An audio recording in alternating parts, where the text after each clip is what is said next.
You're listening to the Cantina Cast, your home for thought-provoking Star Wars talk. Join Albert and Jonesy in breaking down the latest news, trailers, movies, and of course, your favorite characters from a galaxy far, far away.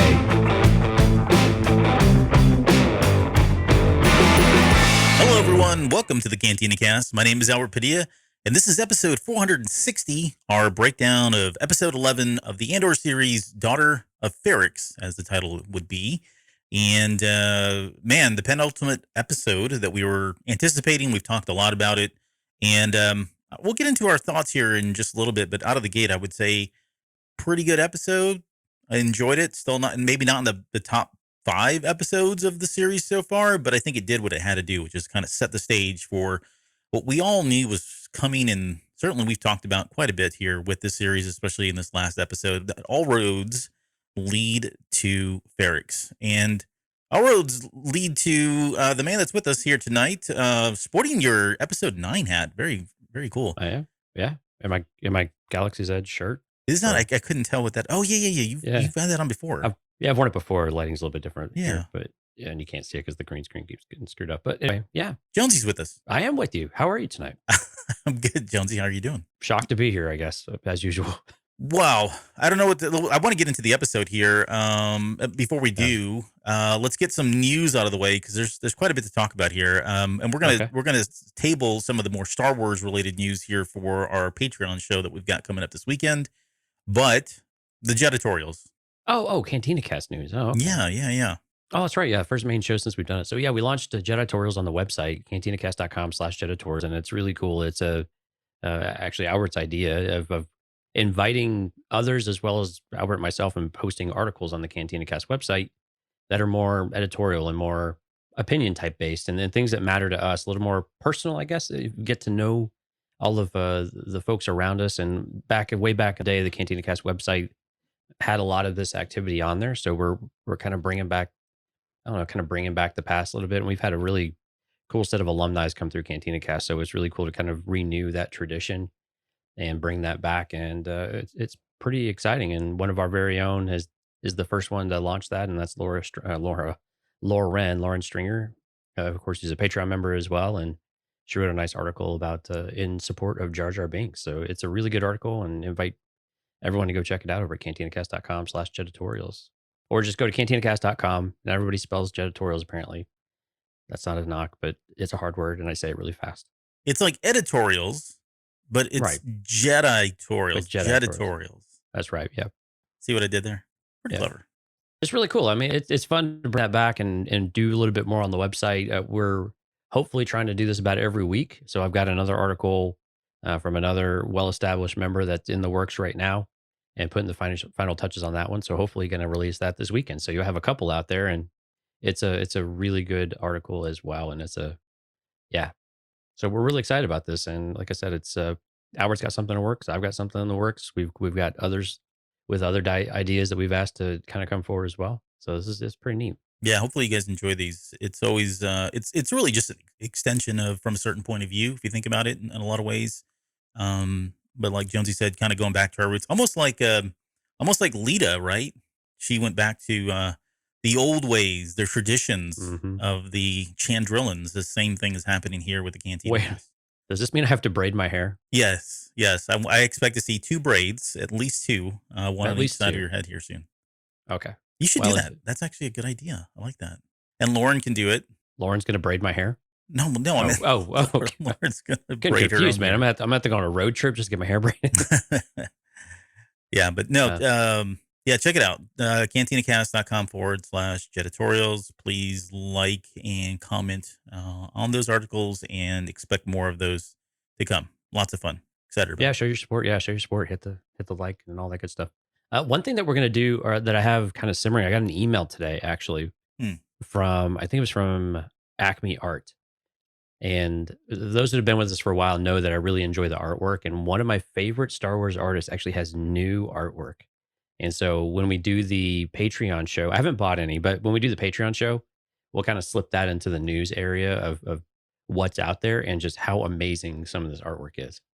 So I'll just kind of tease it that way. So you Hmm. want to show up, or you want to make sure you go to cantinacast.com/YouTube if you're listening to this, and hit the little notification and subscribe to the channel so you're notified when we go live, because all of those live streams are live for everyone, not just for Patreon members. So it'll be cool. We'll slow them, throw it up on the screen and things like that. So I think it'd be a lot of fun. One Yeah. of my favorite Star Wars artists finally has something new. Very cool. And yes, we will be doing a Patreon episode here coming on Sunday. So Sunday night, 9 p.m. Central is when we plan on doing that show. And we'll talk about that here at the very end of the show and kind of tease what we're going to break down and get into as part of that. But let's get some business out of the way. I want to say thank you to all of our Patreon members and everybody that's joined us tonight for the live recording of this episode.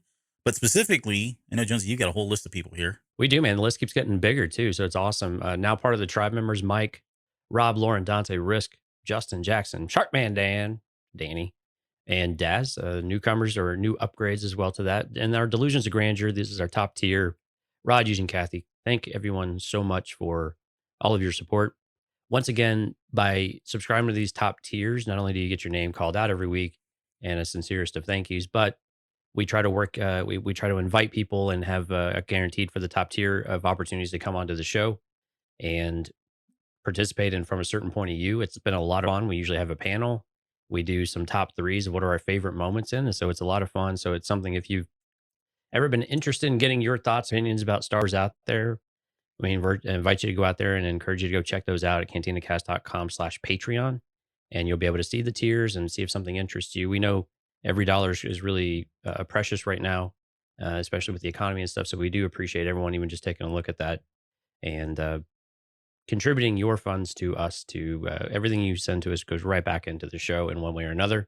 I actually just made a small purchase of some extra stickers and pins and stuff, things that we do as a giveaway for those who do come onto the show with us, and things, again, to have on hand. So whenever we do see people, we have little items to hand out and give away as well. So all that kind of goes right back into the show, which hopefully goes right back into y'all in just a different way. So sincerest of thank yous, though, for all of your support over the years. And if you're just downloading the episode, thank you as well. That means a lot to it. It really does keep us going and it motivates us. Well, let's enough with the pleasantries. I'm here to get you back on schedule, Jonesy. Let's talk about episode 11, Daughter of Ferrix. This was directed by Benjamin Caron. He also did the announcement episode that we saw earlier this season, and he's got the last episode as well. So this will be his kind of 3 series arc, if you will. It's not really an arc, but you know what I'm saying. This one was written by the man himself, Tony Gilroy. And only a 30-minute episode, which is not a bad thing. I think all in, once you pull out the beginning and the external part of it, it comes out to about 38 minutes. But give me your initial thoughts. What'd you think of the episode? Did it feel like just over 30 minutes to you? It, for me, sort of. In some ways, Okay. it felt shorter than normal. But then in other ways, I think it Than felt normal. yeah. Yeah, shorter than normal. I agree with that, but it still felt like a really, full episode. But, you had mentioned this when you brought us on air of it maybe not fitting into the top 5, right? And this is very much Yeah. a kind of your classic setup episode. Right. But again, if we've learned anything from the series, for those who think it was just a filler or just one of those really establishing pieces, that's not a bad thing. That's a good thing. I mean, these are the things that help us appreciate the things that happen in these episodes. Don't have that payoff until later on, whenever all of the things that are able to happen are successful and they work really well. So that's what these episodes, that's where the benefit of these episodes, even though they don't creep to the top, it's a lot more difficult to enjoy what comes later without these types of moments. And I think some of those moments we're going to talk about tonight, about what some of those are, right? I mean, we finally get, Cyril Karn's partner in crime back. So that's super exciting, right? We were wondering how this was going to happen and whether he was, what has he been doing? Now we have some clarity around some of that. And we have a path now for Karn getting back into the game. We have more insight as to what is going on with Mon Mothma.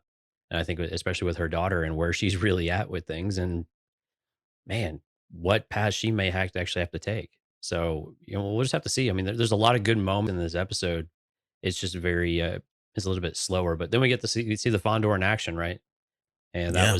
that was pretty cool to be able to see what that was, and just kind of so casual about it, but it was really clever. I thought it was really nice.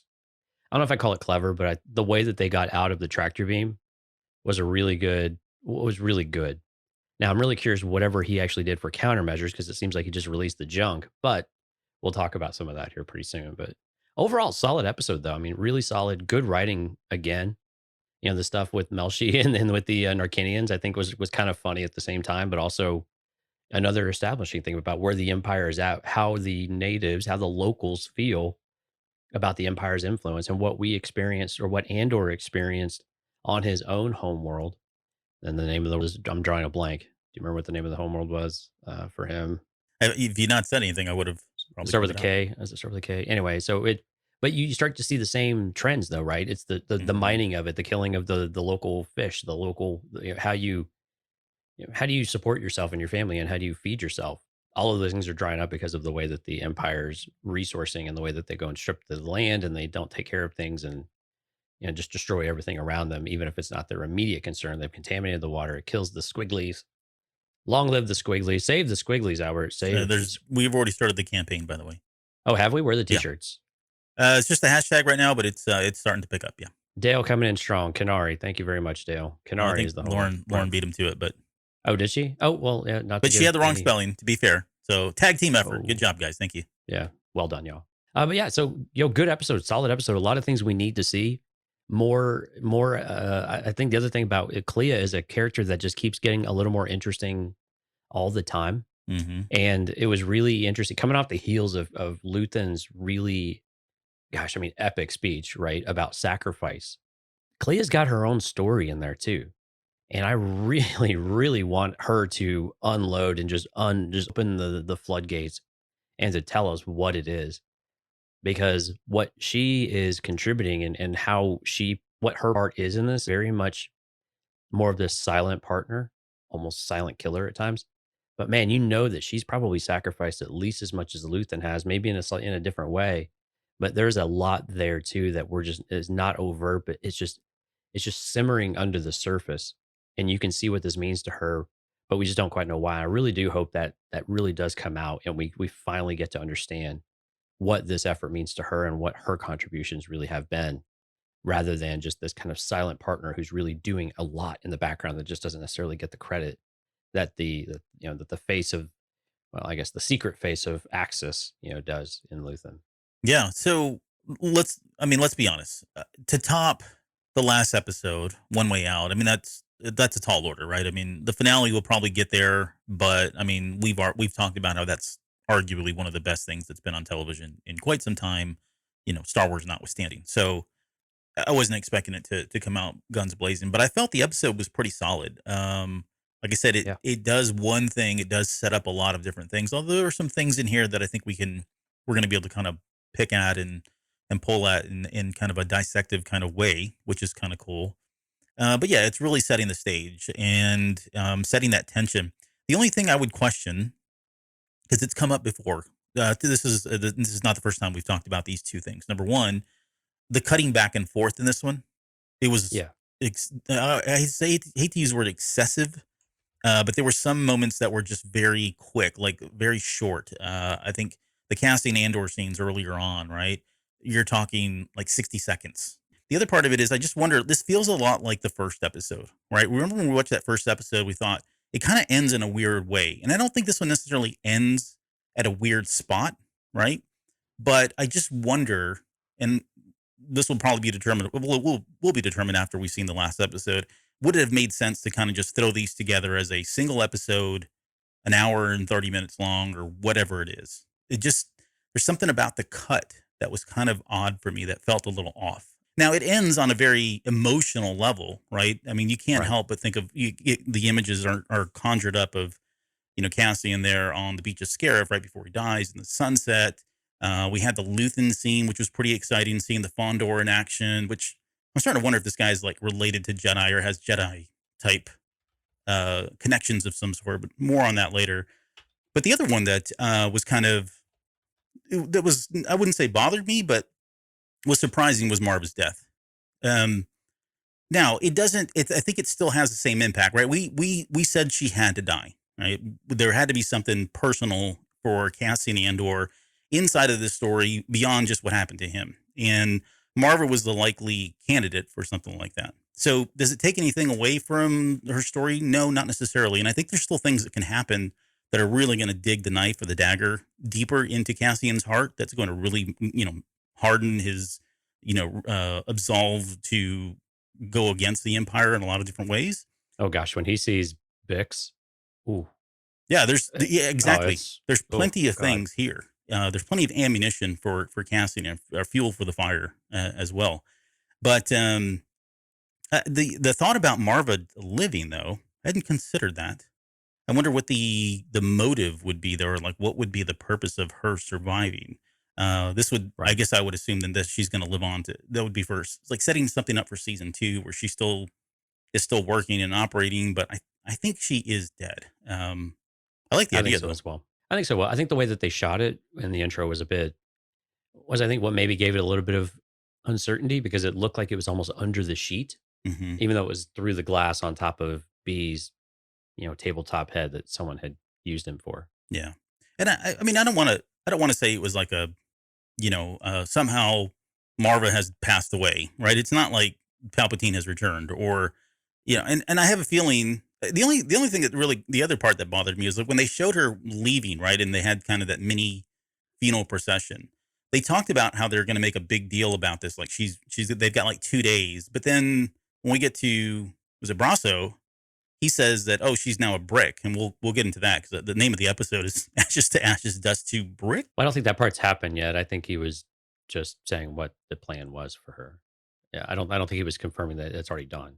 Well, he tells B2 that she has, though. Yeah, I know, but I think he was just Okay. Well, yeah. I hope that's not the case, because then that kind of really throws a wrench in some of my theories in terms of like, because that really takes the oomph out of her death in a lot of different ways. But beyond that, I think overall the episode was again just fine. I do wonder if it felt a little weird, and I do wonder if it's gonna change anything, or if it would have changed anything to have shown these last two episodes just kind of back to back, similar to like we talked about having shown either the first two episodes together or even that first arc, all three of them together makes more sense. Well, let's talk about the way we're going to break this down is because it did do a lot of jumping. I broke it up Mhm. into Cyril, Mothma, Luthen, and then we'll end with Cassian Andor's story. So we'll kind of follow those. And All right. Cyril's is pretty easy. I know there are a lot of people here that still are not on board with this character. I think this one maybe does a little bit more for those people that have really kind of been wondering, like, what in the heck's his whole point of the story. And I know, speaking with my brother, he's a big Cyril fan. He's actually a big Eddie or Edie fan as well.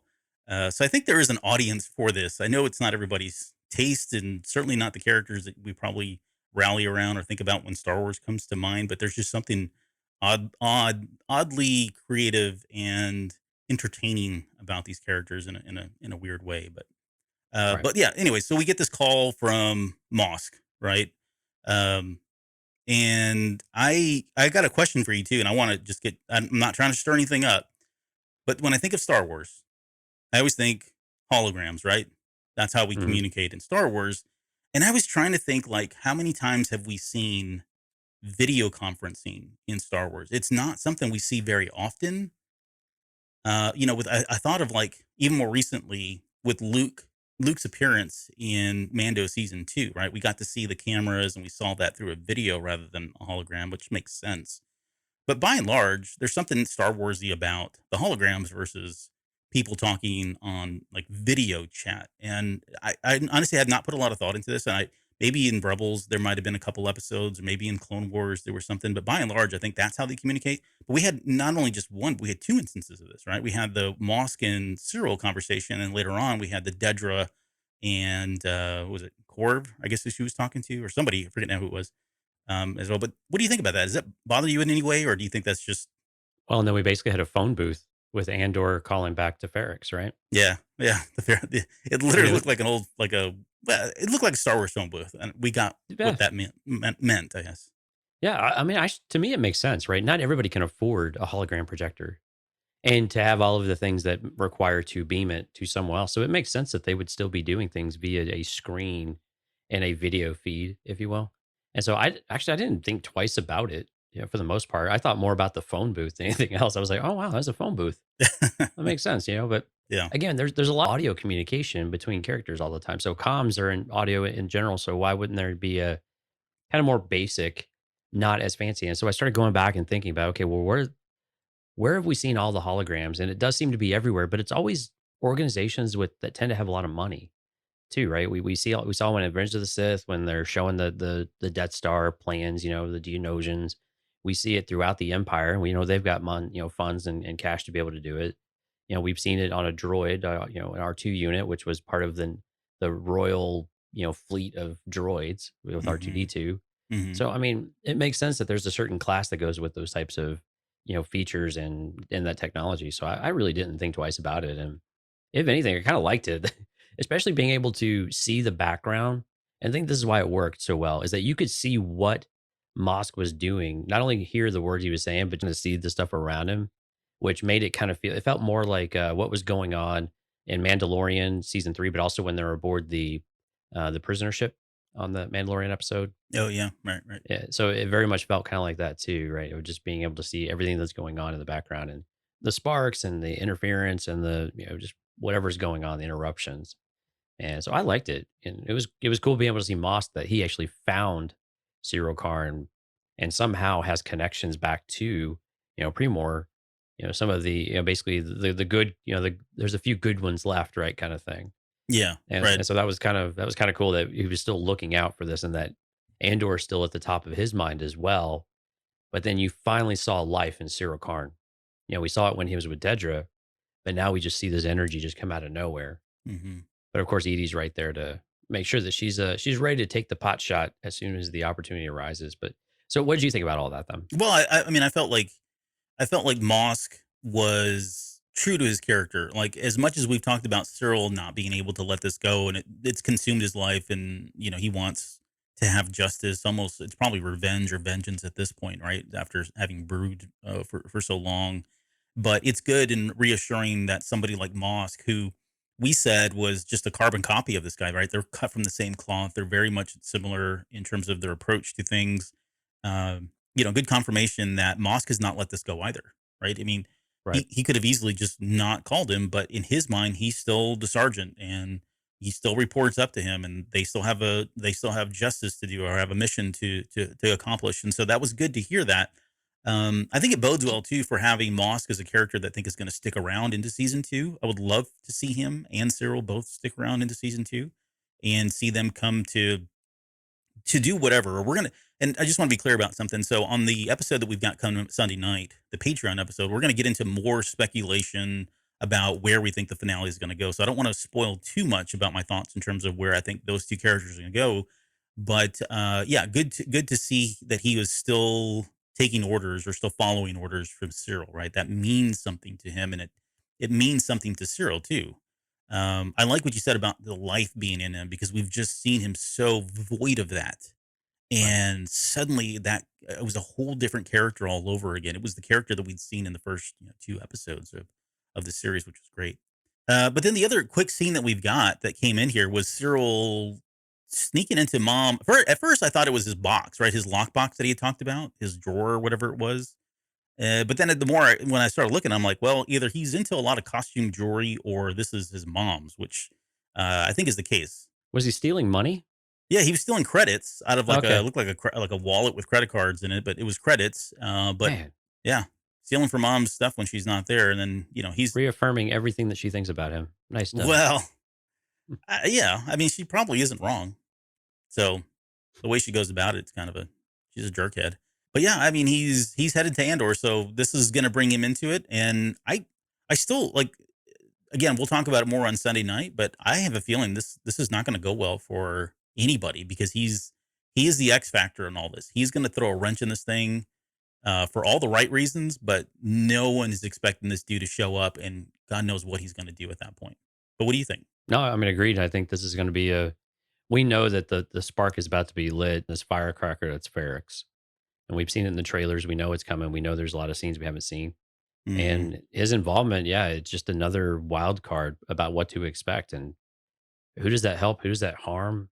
And does everything just go completely chaotic, which is probably where it's going. But again, we'll speculate a little bit more on some of that later on. But I like the so a question for you though was that he kept calling Mosk Sergeant, My presumption, though, is that Mosk has been dismissed, so he's still not sergeant, but Cyril is showing that respect that they are basically still, sergeant and deputy inspector. Did you take away the same type of thing, or did you say no? He's just pulling the bottom level No, duty no, no. now.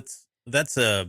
I mean, that's like a real world carryover, right? If you've served in the military or you've served in law enforcement or in fire protection, any of those agencies, once you make a rank, that's your name, and people call you that forever. It's like somebody that was a coach at school, right?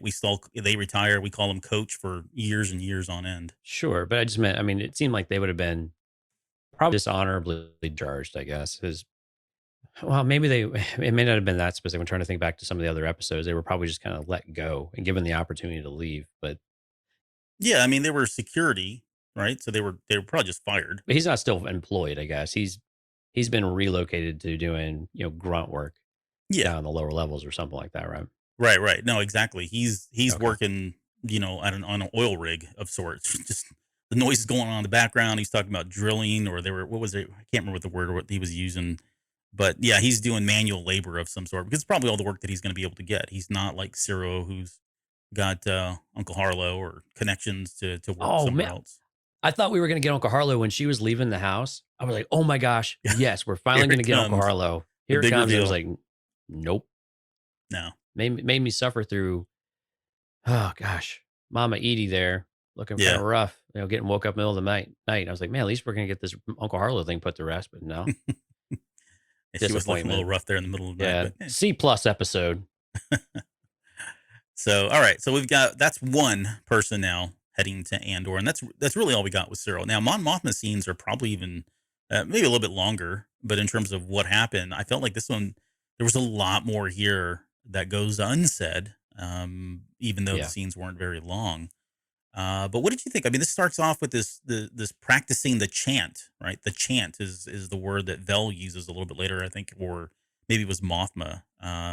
But in a way, I don't want to read the whole thing, but yielding and acceptance, right? It sounds like it is. I think we should read the whole thing because I don't think you don't really get a really clear picture of it unless you're reading the subtitles. Okay, yeah, And yeah. and even the subtitles were kind of cut in and out with the dialogue of what was happening on the screen. So I think it's worth kind of going through All it. right. Well, here's what it says. It says yielding and acceptance, safe in the braid of the old ways, true and steady and braided in trust.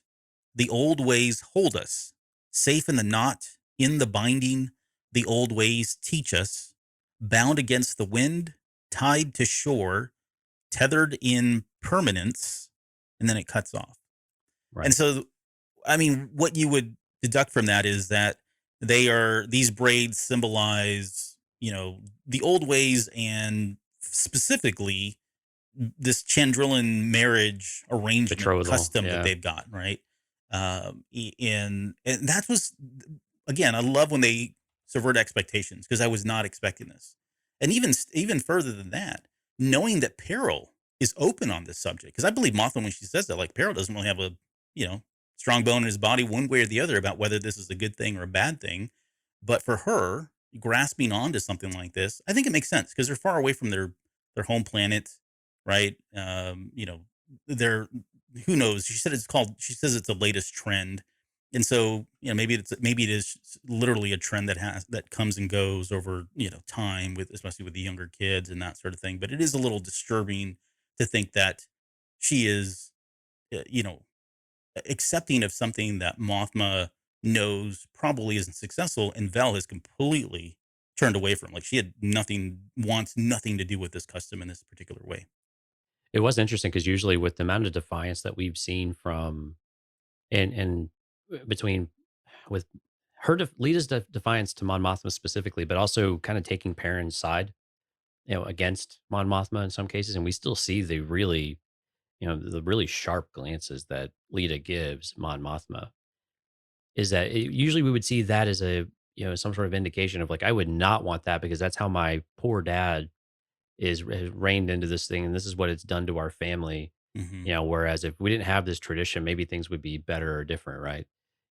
Things that have gone wrong, and you blame it on all the things that have come before it, rather than looking at kind of the nature of the problems, rather than just your point of these other circumstances, and it's right. So it was really interesting that she would go back to that traditional way. But there was another part of me that the more I thought about it though was, okay, well, this lifestyle on Coruscant doesn't work for them. It's what's torn their family apart. So if you just turn a little bit, our family used to be a lot happier, but this environment and all of this just doesn't work. We need to get back to the values of what we had at home. And Perrin is seems like he's a bit more of a traditionalist, even though Mamatha, like you said, does share that he's a bit more open-minded on this subject, surprisingly, with the arranged marriage and the betrothal aspect of things. But those were kind of the two ideas I had about why she might view this. One was very much kind of what I expected, and like you said, throw that out the window. Hmm. But maybe it's just going back to this. The way those ways are good and popular because of all of the things we see in the galaxy are because we have let go of our sins. And we hear this in our own cultures today too, right?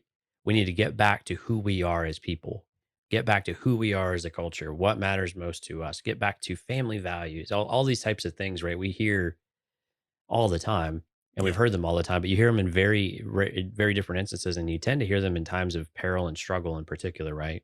Because people are looking for something to grasp back onto that gives them comfort, it gives them steady ground. And for Lita, who might feel like things are out of control a little bit, this might be one of those things that, it's like, well, this works. I mean, our culture is rich in history and success. Hmm. So why those ways can't be that wrong or that bad, right? Yeah, no, I agree, and I think the way from her perspective, it's not the ways, it's not the tradition that's the problem here. It's the fact that mom is the Hmm. problem, or the fact that mom's job has become the problem. Exactly. Right. And yeah, those are two totally different things. Now, the reality, at least from my perspective, in my opinion, is that yeah, I think it's great to have family values and that sort of thing, but it's not a one size fits all. And I think that's where Vel's coming from. I think that's where Mon Mothma's coming from. It didn't work for her in a lot of ways, and I think as you get older, you tend to realize that okay, yeah, it is not a one size fits all kind of thing. And so, but for Lita, I mean, she's young and the future's bright, and she finds stability, like you said, in something like this, in the traditional ways that have gone on for so many years, and you know, she thinks that she's going to be able to do something differently, or whatever the case is. They did mention that she finds the elder, right? So there's some Hmm. elder, uh, I don't know, not a prophet, but let's call it an elder, I guess. Yeah, it's like the shaman that is the spiritual leader of your Yeah, clan of yeah. sorts, right? Yeah. Right. So, she found faith in that person, or that person's been, Right. preaching the gospel, if you will, and she's been kind of buying into it. And so all of this makes sense, I think, especially for her age, right? This is kind of what we all kind of go through with that. Yeah. I'm guessing the elder probably had like a Joel Osteen, channel on TV. She just kind of Yeah. stumbled over it. Joel. That's exactly what it is, right? Joel Osteen. So let me ask you a question though. Yeah. So the lead that's kind of buried in all this, of course, now is that Mon Mothma has this opportunity to not commit her daughter to Davo's son, Hmm. but at least open that door. And Lita is very much interested. And of course, she's a kid. We can call her a child, but she's a teenager. So she's making and exploring, just making decisions on her own, but not necessarily able to do so, completely. But she's coming of age at the same time. Right. So how much is this really? How much of what we're seeing Mon Mothma's reactions in the conversation with Vel? How much of that is just anger at herself because she knows her resolve is eroding about giving in to Davo's demands in order to help her out because she knows, I mean, she said it multiple times in this conversation. I am in so much trouble. I didn't know how much trouble I was until I had people trying to solve simple problems and they found out, oh, Hmm. by the way, you are screwed, you Yeah. know? Yeah. I think, and just kind of a further extension of that is the fact that Luthen told her to be careful, and she said he warned me, that this could happen. And she is in a lot of trouble. Like, I still feel like she's made this decision with some kind of an out. Like, she's going to try to figure it out, but she felt like there was really no other option and she had to do this. But, uh, you know, I'll make the commitment and then I'll figure out a way to get her out and make sure this doesn't happen. But I think the other side of it is she's a realist too. I think what we're seeing is her trying to come to grips and confront the reality of I am now tied to somebody like Davo who is, he's a crime lord. He's always going to have something on me, right? Even beyond the marriage, even if this worked out, what's to say he doesn't turn around and use this as leverage later down the road? It's always going to be, Well, he called it out already too, right? I mean, he yeah, was, people come to people like me and of your class and stature and think that you are sacrificing your moral and ethical being when no, that's not the case. And I'm not saying this is world according to me. I'm saying this is world according to Dabo. right, That's not the case. You should be able to enjoy your wealth. You should be able to enjoy your privacy, right? Of how you want to distribute your money and use your money and move your money with freedom, not this overreach oversight, that we've got today.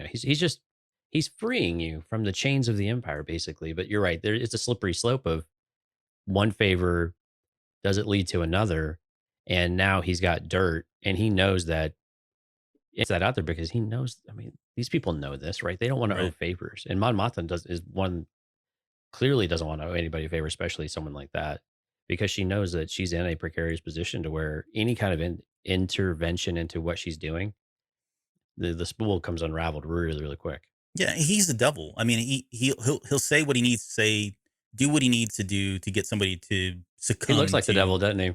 Yeah, I mean, he even looks like one. Yeah, you're right. But I mean, he's going to do and say whatever he needs to get her on board and get comfortable with it. But make no mistake about it. I mean, this is an extremely power move on his part, and the leverage that he has now, he will always hold that against her. And I think that's what she's coming to grips with when she's thinking about this. Is yeah, she's putting her daughter in a very precarious position, given her track record of marriage and the tradition itself, and she's young and all that. But at the same time, this is a huge, huge risk to her personally. Not to mention, her position in the Senate. She's a risk now to Luthen. I mean, what's Luthen going to say when he finds out about this? This is another. I mean, we see it in this episode. He's going to such great lengths to extinguish any kind of connection, put out the fires, to make sure no roads lead back to him, and yet she's having to go. She's kind of gone around him, right? I don't know that because they've not had any contact since that second meeting where he basically said, "Get the money. We need the money." And she went and did it, but I don't think he's going to be okay with the risk that she's now exposed. Right? I think there's too much has been taken on, at least from his perspective. This is too much exposure for him. Well, and right now they, presumably don't need the money as quickly because they've got. I mean, they're sitting on 80 million credits, right? Yeah, So I they're think you're funded okay for for a little quite a while, bit, right? but so yeah, it's all very cat and mouse here. The last comment that she makes, and then they get into how it was so much easier before Aldani. Again, that was kind of the game changer for a lot of this stuff. There was she mentioned when she's talking about Luthen, she says he warned me. He knows what he knows.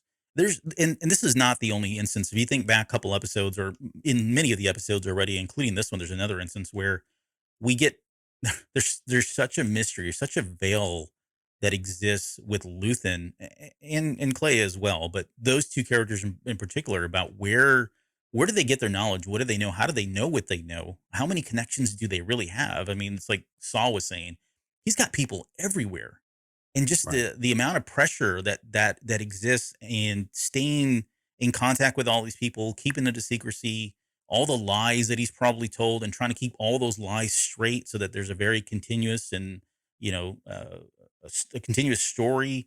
Uh, that you get why in that last episode he does and gives the speech that he does, because that's a lot of stress and a lot of anxiety and pressure on somebody like Luthen. So the more we learn more about him, the more we don't know about him, and the more I want to know even more about him, if that makes any sense at all.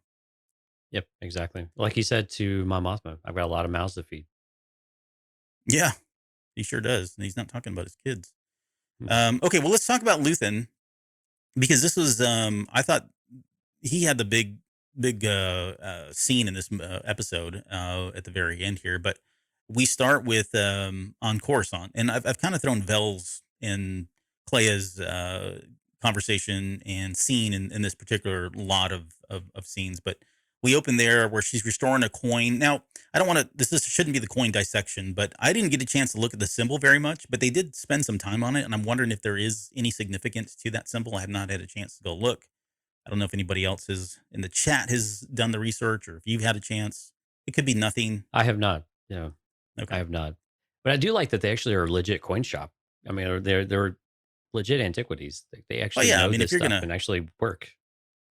if you're gonna have a front, you need to do it all in. I mean, we learned Right. if Breaking Bad taught us anything, that that's one thing with the Chicken Shack. If anybody watched Breaking Bad, you know what I'm talking about. Pollos Locos. Okay, so Vel pays Luthen, or she's coming to see Luthen, right? And turns out that Clay is there, and I don't know what's going on with these two, but they're dynamic. Like there's something that I mean, we saw bits and pieces of it in that first interaction when they met, in the shadows on Coruscant. But there was something in this that like the tension was really, really thick. And it's almost like they were in competition for his Mm. attention, or maybe more. I don't know what it is, but again, we'll speculate a little bit more on the Sunday episode. But any thoughts about the tension that you saw between them? And I'm sure I wasn't misguided in that way. No, I mean, it's definitely there. And again, we keep seeing it over and over because we saw it, like you mentioned, the first time we saw it, we thought, okay, well, Vel must be related. It must be his daughter, something like that, his niece. There's a caring there, and there's this person who's limiting, almost like the wife, aspect of it for Luthen, and preventing this relationship, or preventing it from getting too close, or maybe putting some distance in it. But now that we know that she's related to Mon Mothma, now it takes on a totally different, flavor. She definitely wants that attention and recognition, I think, from Luthen, or that acknowledgement of what it was. But you're right. The conversation about what have you given Luthen lately? Well, I gave him Aldani. What have you given him? And I like Clea's Everything. response. That's exactly what it kind of came out to, right? It Yeah. was Clea's Yeah. own way of saying everything. I give him always, because I'm always giving him something, and she does give him everything. Hmm. Like everything that she does day in and day out is in service to what they agreed to do, however many years ago or however long ago it was. And so, but I don't know if but it is interesting though. Like, what does Vel view their relationship at? What does Vel want? Or does she view him as a father figure, something like that? So it's not necessarily in competition from an affection standpoint, because quite honestly, these characters seem a bit incapable of true love when it comes to Clay It's and too much Luthen. going on. Yeah, but we also know that Vel's tied to Syntha too, right? So I think some Yeah. of it is Right. Right. is I still think it's kind of this fatherly love and affection and appreciation. She wants to feel recognized and seen, and I have a feeling that Luthen's probably that figure for her, from a parental type of figure, besides her almost big sister cousin Hmm. in Mon Mothma. It also could be the inner circle thing. Like Luthen. I would imagine his That's a inner great circle point. is Yeah. probably pretty small, and it has to be Yeah, pretty small. And yeah, somebody like exactly. Vel, who feels like, hey, I've given him Aldani, I've done whatever number of other jobs that she's had in the past. I'm his right hand Yeah. girl, not you. Yeah. Yeah, yeah. I'm the person in operations. I'm down in the trenches. I know what's going on. And yet you're the one that's sitting here cleaning coins all day. And, I'm sure there's a, jealousy thing there, or just vying for power in some ways. So it could just Oh, be that. I didn't mean to kind of go down the path of relationships or admiration in some way. it's fun to explore all of it. But Yeah. you're right. I think we see this in the corporate world a lot, right? The difference between operations and head office. Yeah. Both of them have a very different way of thinking. When you think of, I'm in ops, I'm out there doing the work day in, and I'm the one that runs things on the ground. Whereas if I'm in head office, maybe I'm commercial and I'm doing business development. I'm the one bringing the business in. I'm signing the contracts. This place runs because I'm out there, finding the business. Well, no, the reality is it doesn't work without both of you, Yeah. They both right? exist. You're Yeah. both important for very different, for different reasons, for your own Hmm. purpose. It's not a competition, but our own nature gets in the way of some of that, of wanting to be seen, wanting to be recognized. But we also know that kind of goes back to leadership though, too, right? Yeah. And Luthen's not really a leader. I mean, he makes things happen, but I wouldn't call him a leader in any kind of way. Right. He's not nurturing careers or relationships or any of that stuff. I mean, we clearly see that with what's happening with Right. Saul and Anto Krieger and a Yeah. number of other instances. I think another example that happens in the scene where I think it really is truly about Vel wanting to be part of the inner circle, wanting to be, feel acknowledged and of importance in what she's doing, right? Validated for what she's doing is when she's like she has intel and she wants to give it to Luthen directly. She does not want to pass it on to Clea because she's worried that Clea is gonna just never mention that, hey, this comes to us via Vel, or Vel did a great job by bringing us information. I think this is probably what's happened because she says, Clea tells her, whatever information you've got, I'm paraphrasing, but she says, I'll make sure Yeah. that you get credit for it. Now Right. that happens. Well, we haven't seen it happen actually, right? I mean, We it never saw happens. Clea reach out to him, so that could Right. still she could still keep her word in that regard. Right. But yeah, that's important, and I think it's important to Vel to know that, hey, this is, I'm down here and I'm working and I'm bringing you good intel, good information, things that you need to know, something that's super important, and it's not Clea. So here I am, please see me, kind of thing. So I guess and we won't speculate too terribly much, but I think I'll ask the question: do you think that Clea does pass that to Luthen, or do you think that she uses that to pursue her own interests of taking care of Cassian Andor and taking him off the board? I don't know enough about their relationship, honestly, to say one way or the other. But if I were a betting man based on the relationship they have right now, I don't know why suddenly she would do that for Vel. So I would think she's gonna tell him. I don't know if she's gonna go overtly go claim credit for it, right? I don't think she's gonna go that far, but I think by omittance she is still gonna do the damage, and I think that's exactly what's gonna happen. She's just gonna let him know, which, again, not to jump ahead, but we don't really get a kind of a wrap for Luthen, but Luthen seems to be going back there as well. Like, it feels like he's, in this next episode, early on, out of the gate, at some point, Clay is going to reach out to him and say, "Hey, maybe she gives her credit, maybe she doesn't, but I think she's going to let Luthen know you got to you got to get there to Ferrix because Andor is about to get exposed. The Empire, all the chatter that's going on, all these people are going there. It's very busy. Marva's Pass, he's still the loose link, right? That dangling link that's out there, and she wants to clamp that down pretty hard. So, yeah, I think Luthen is, I guess, the second person now in this episode that we've got maybe unconfirmed, but probably confirmed to be heading to Ferrix as well. Which, again, more crossroads happening there. I did find it very odd though that she was pretty cold. She said, I'll let him know, do that, nothing else," Hmm. and she just kind of walks away. So yeah, those two, it doesn't sound like there's any, love lost between the two of them. Right. So, okay. So the next part, I guess, of Luthen's is his return to Saw Gerrera's base. Now, at first, when this scene was unfolding, I was thinking, wait a minute, why is he going back to him? And later on, we find out that he had renegotiated, right? Because I think he reaches out to her. Um, but it sounds like Saul wanted to reopen the offer. Again, we learned that a little bit later on from Clea. And okay, so I don't want to spin too much about this, and I don't know if people are talking about it, but that thing that he pulled out, when he walks up there and he sees two tubes and they're kind of, patting him down, they pull out that baton looking thing. Is that not a lightsaber to you? No. I think it is. I don't want to be a Re- conspiracy theorist, and if you've got your tinfoil hat, I don't have it with me. I'll put but my virtual one though. and I'm not saying as a Jedi. Don't get me wrong. I'm not saying that. But although that would be kind of cool or interesting if he was in some way related, because there's too many signs that point to him as being having the ability to have those. I mean, if anybody's going to have an artifact that was formerly a lightsaber, or maybe a lightsaber that was embedded in a hilt like that, maybe it's like the cane that what's his name, Terra Sinube used, right, Hmm. or some other ancient artifact. But when he turns that thing, there are buttons on that thing, and again, these writers, we've already learned this from this season and just good writing in general. They don't show you those things unless they're going to use them at some point.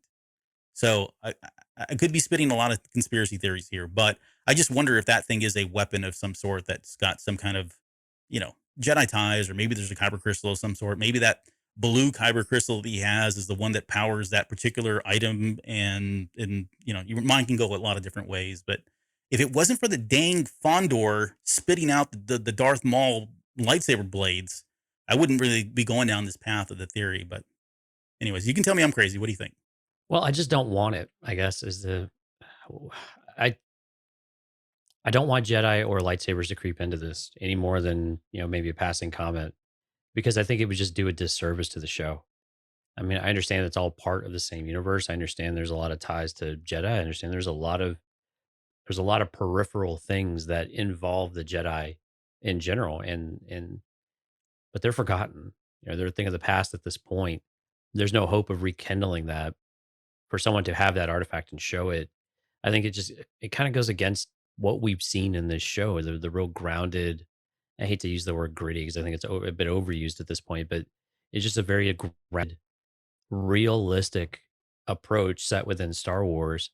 And I think things like a lightsaber start to diminish some of that. I agree with you. I think it is a weapon. I think it is something that's probably pretty neat. But is it a lightsaber? I'm gonna go with no. Or anything kyber related? I'm gonna go with no. Do we know if he even got his sky kyber back? I don't think we've Well, officially seen him. he We hasn't haven't seen seen Andor. it with him, right? But he gave it Right. back to Vel, right? Right, yeah, he said give him this or whatever. Yeah, and I don't remember Vel giving it back to Clea or something like that when they met. So I don't know if it's actually made its way back to Luthen at this point. I can't Yeah, I don't remember, think we but know for sure. It's not yeah, been confirmed. right. But again, that Yeah. was kind of bound and put on a necklace as it was, so it wasn't actively being used for anything. Not that couldn't be the case, but anyway, I just like I'm enjoying finally having kind of Jedi free stuff, like 100% Jedi free stuff, and it's just a different flavor for us with Star Wars. Jedi are very much part of Star Wars. I'm not arguing against that at all. But if we're going to commit to no Jedi, like we thought Mandalorian was, let's just go and commit to no Jedi, and just go from there. We can talk about them because they're part of the galaxy, but I don't want to see really anything except a long forgotten memory of the Jedi because I think it just fits with this timeline of where we're at. And the Jedi are not even on the tip of a tongue or even the back of the mind of the people at this point. They were a forgotten, faded memory. Yeah. And So, and don't get me wrong. Like I know you're kind of talking through all the scenarios. I'm not suggesting that he's going to pull this out and suddenly wield this sucker and he's defending himself. I'm not saying that. But how would you feel in an instance where, let's say they're backed into a corner of some sort again, the two of them, there's a wall, and he just happens to ignite this thing and use it to cut himself out. And Cassian's like, what in the world's going on? He, turns it off and they go on and they never make mention of it again, right? It's kind of there because it feels like, for me, I think that would wait, be, hold on. yeah. They see this. They see this mystical object that is reminiscent of a lightsaber, and they just never want to talk about it again. Well, I'm saying like it's not part of the story. Like it's not gonna, because I think what you're saying is we don't need to have him. So it doesn't need to be like if he ignites this thing and he cuts out of again, I'm using just a scenario here, but Sure. he cuts a hole in the wall and they get out and he turns it off. Uh, One, there's not going to be any time. They don't need to like. I think if they sat down and said, "What was that?" Well, that is the ancient weapon of that would be too much. It's way too much, right? Right. But somebody like Luthen that could have this and use it as a tool, even though he's not necessarily a Jedi, Hmm. as a tool itself, I think makes sense given he is he's got all kinds of artifacts, and we know Palpatine was after these things, and I don't know. I guess where I'm going is he's almost it almost feels like he's the archaeologist. He is kind of like the Indiana Jones. I mean, for God's sakes, he has the idol in there and or the stones from Right. was it Temple of Doom, Kalima. Right. Kali Ma. So I mean, I don't know. I would it would be a nice nod, in my opinion. I think it'd be cool to see that, but I don't want him to be a Jedi, and I'm with you. Like it needs to be there, but it doesn't need to be in our face. Yeah, I think it can work. I'm not being. If it were to show up and it makes sense in the scene and it works, then cool. I don't have any real objections to it. Yeah. I think I'm just. I think I just really want to see Star Wars follow through on. I won't say a commitment because I don't know if it's been that strong, but we've gone 11 episodes without mention of any of it or without any kind of real. We had a Kyber, and the Kybers kind of make sense within the context of this show because that's what Rogue One was really about, Hmm. and what we've seen throughout Rebels and some of that as well.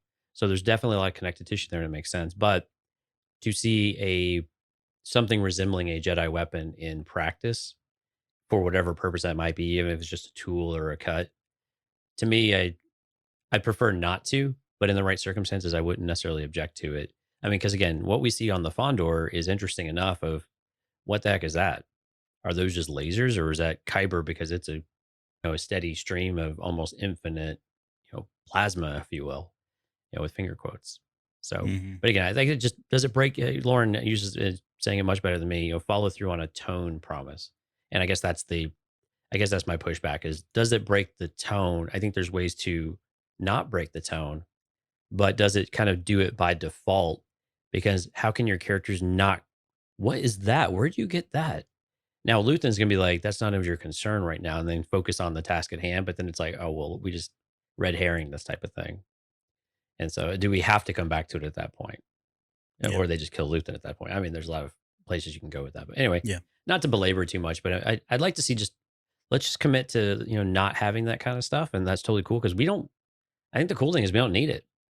I think that's the really interesting part is we don't need those types of things in order to continue the story we've got, and I think that's a testament to what they've done and why start now. I get the at this point, at least for this season. Maybe next season it makes more sense, but Yeah. yeah. Anyway, Okay. Well, but I'm we with you. It belabored it. means something. It means something, but what is it? It means something. Yeah. I just find it horribly odd and convenient that they showed it, and he makes that comment of either put it down or give it back. So it Right. means something to him, and it's just I don't know. Right. They're sticking it in our face, and so I latch onto that stuff. Don't look at it from this end and hit the button. Yeah. Right? Don't pull a Luke Skywalker. When you made the comment though, that is that flash through my like, oh yeah, you're gonna cut your arm off with it or something like that. So Yeah, trust me, all those thoughts went through my head. I did. I did like the fact that Tube said he was in a mood when he was talking about Saw Gerrera, which I thought, well, okay, this is cool. We're gonna get a But flavor he was in of Rogue he was in One. a good mood. Yeah, he was all revved up. He was fired up about what was going on. Now, I guess the question that I have, and not that it really matters, but what was it that got him all? Because I mean, he completely is all in on Spellhouse Power Station. He's reinvigorated. He's energized. He's talking about he's got conditions, of course, right? He'll get the air power, but I'm not taking orders from him. Talking about Anto, um, but he does say he wants what's in the Eastern Garrison. Mm, So I don't know, plus all the stuff that Luthen had promised them. And again, we're probably never going to know what it was, but there was something that intrigued him about this mission, right? Some intel that he right. got off screen, off camera, because I think Luthen was just as surprised, and that's why Luthen is there to say, "Look, you can't go through with this because if you go through with this, you're exposing me." And I don't want to jump ahead here, but that's really what it was about. This is self-preservation from Luthen's perspective. He's not going in there to save Saul Guerrera because he's going in this to save his own butt is really what it's kind of boiling down to. But I do wonder why Saul was suddenly on board with what was going on. Yeah, that's something I'm not really sure about either because it was a very different tone, a very dramatic change in his like where he's just got all this energy and he's ready to go, and Hmm. you basically got to fight him to not go at this point. And so it was kind of curious why. And I guess I don't know why Luthen went out there in the first place. Then I mean, it was just kind of writing of convenience. I don't know, but I mean, because why would he go out there if he didn't think he had to convince him to not go on this mission? Unless he was just going out there to make sure that there wasn't any kind of uh, Yeah, the way second thought on his side. the way I interpreted was that somehow Saul reached out to him and said, "I'm in on Spellhouse," and Luthen was like, "Okay, I need to leave immediately and go put a stop to this because I can't expose. He can't be exposed to the ISB, and it's a trap and all that. Because at the end of the day, if he gets captured, it's going to come back to me." Is really how it came down to. I just don't understand what was the motivation. What was his Yeah, motive for suddenly jumping on board with that whole particular thing? right. But I do like Um, it, and this was mentioned in the chat though. David Rogers just popped in and said the Saw appearance was so great. He's so paranoid. And yeah, it was really nice to see that come through, right? Of wait, why are you changing your mind? Unless you're ISB, and you could just see the wheels come off of all of the paranoia, all the different paths that he think he saw as going to be betrayed. And and with this guy who's just shady all the time and won't give you a straight answer or anything like that, for You could just I like that we finally got that Saw come out a little bit too, not Yeah, just the in your face kind of character, but the character that has always got looking over his shoulder at the same time and right. unsure who's going to stab him in the back. Yeah, and I mean, this is an extension. We've talked about Rebel Rising, the novel that the precursor novel to Rogue One. There are instances, and they're very specific instances where you understand how he starts to develop the sense of paranoia. I think part of it is his mind is kind of going away. Right, the weight of this war is so heavy that he is starting to kind of lose it at times. Right, he's quote in a mood, as Two Tube said in this right before this scene started. On top of that, he's got so many like Luthen, he's got his hands in so many different things. And he is always trying to mitigate risk. He is doing this for the greater good, as he mentions here. He's doing it for war. And so there are a lot of relationships that he establishes that don't ever turn out the way he wants to. And then on top of that, you have somebody like Luthen, of all people, right? You would think Luthen and him, since they're kind of working together, Luthen is the one that's really fueling a lot of this paranoia because he knows very well that Luthen has a lot of intel and he's not sharing everything. I mean, make no mistake about it, Saul's not a stupid person. Half the things that Luthen says are probably true, and half of them are not true. We saw that with Lonnie, right? He told Lonnie like, we had nothing to do with Aldani, right? He has Right. to play that game, but Saul knows he has to play that game. So this is all it's I mean, all of this is really kind of feeding into that level of paranoia. But just to know that somebody like Luthen, who is on the same side, is one of the culprits, one of the people that's really, starting a lot of that paranoia, and it obviously gets worse and worsens as he gets by the time we get to Rogue One is pretty fascinating. Right. Um, so Saul has questions. This is where we talk about the paranoia. How does Luthen know? How does Krieger know? And at the end of the day, this whole conversation is really about the decision to allow Anto Krieger to fall, right? And I think Luthen, I mean, he pulls out the blaster. He takes the blaster from Two Tubes, uses him, and to kind of get his attention because he's not listening. Right? It's very Right. clear that he's kind of think he's going down his own path, and so he has to get his attention. But it's very clear that Luthen is doing whatever he can to ensure that Saul is not going to go through with this for all the reasons we just said. And I think he makes his argument valid, of course, because he says he's not to. But this is kind of the dirty deeds of the Rebel Alliance that we've seen before. We've talked about it many times before, but this is a pretty good example. They're going to allow 31 people to just die, and they have to die. There's too much risk by allowing them to live. It was a really interesting conversation in that regard too, because you had of all people, Saw is not the one you would put up there at the top of saying you're going to sacrifice 30 people, and of course every time Luton's like plus Krieger every single time. It wasn't Hmm. just 30; it was 30 plus one. Yeah. And Luton's not. I think it showed Luton's humanity is still there, that he understands what the loss means, and he wants to make sure every single person is counted in that number that's going to be lost. But of all people, you wouldn't expect Saw to be the one that would be concerned about it. And part of the question maybe I had for you is he really concerned about the loss of this team for the cause, or is it more of a he really wants to do it at this point, and he's trying to kind of bully his way to say, are you really going to sacrifice 30 people, for this? Like, we can pull this off. And he's just being very short sighted. And it goes back to Luthen's, statement last episode, of all of the, not looking to the, what's it, not having to live by long enough basically to see what the negative ramifications of his decisions are. He doesn't have to think about the consequences.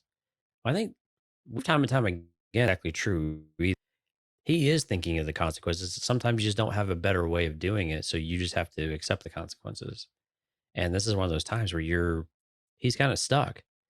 If he were to choose between Anton Krieger and Saw Gerrera, it's when you look at the way that the cards are on the table, it's a no brainer.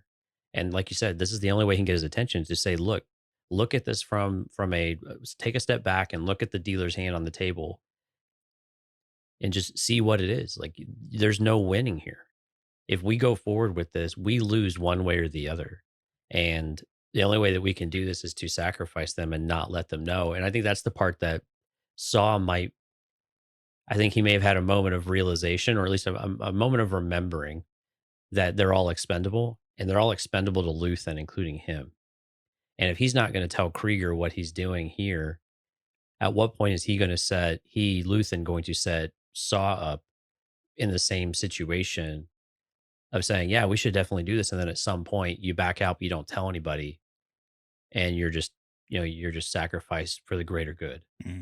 Right. But I think Saw gets it though, to an extent. And once Yes. he sees that, right, and that's where he says for the greater good, because that's his way of accepting that you're right. There is no other way we can do this, but we won't let that loss go to waste. We won't let their loss be lost to memory. Like that will live with us, and so for the greater good. And Luthen's like, I don't really care what you call it because it's all sucky, and then Saw with the realistic nature as well. He's like, it's war. And let's just call it what it is. It's the hard decisions of war, to the point where I think Luthen doesn't always want to. Luthen understands and accepts that, but I think he has to remind himself of that too, because the losses just feel. And we're going to hear this from Cassian next episode. He's just kind of tired of losing type of certain things, and every time he loses 30 people or an Anton Krieger, he continues to lose more of himself in the process as well. Yeah. And I think that's really eating away at again. He just seems so tired and just fatigued from the entire thing, but he knows there's no choice but to push forward. Yeah, and I do take him at his. I mean, his argument is, if we allow them to take out Anto, then they will feel invincible. This plays into the overconfidence that, again, we've talked about many times, about it trickling down from the Emperor as being the weakness, right? Absolutely. He wants the Empire to feel like they're one step ahead of everybody else, when really that's not the case. If they intervene and they allow Anto to not fall, it does a couple things. One, it puts the doubt in the Empire's mind, and so they're going to start to really stamp down on internal people, and that, again, it's another exposure, it's another risk. Lonnie is and we got very solid confirmation in that conversation they had in the last episode, but Lonnie is such a risk to Luthen. He's such an exposed risk to Luthen that he can't allow Lonnie to leave. He can never leave, because we broke that down in the last episode, right? But that's also the same. That's also true of Saw Gerrera. Saw Gerrera is such a solid lead to Luthen that Luthen has to protect these people. He either has to protect the people or not allow them to expose themselves in whatever way he has to. I think the only thing, the silver lining in all this is, I think from Saw Gerrera's perspective, at least the way Luthen sold this, is that, because he throws the question, what if it were me?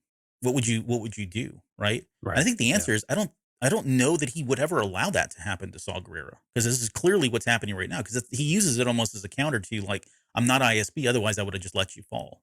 Yeah, Right. that's probably true.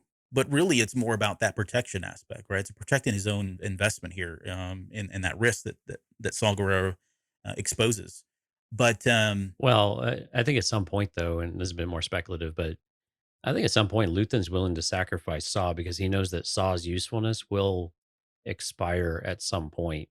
Because if when you win, or when you get close to winning, Saw doesn't stop, right? He keeps going because there's always something that he has to have something to live for and live by.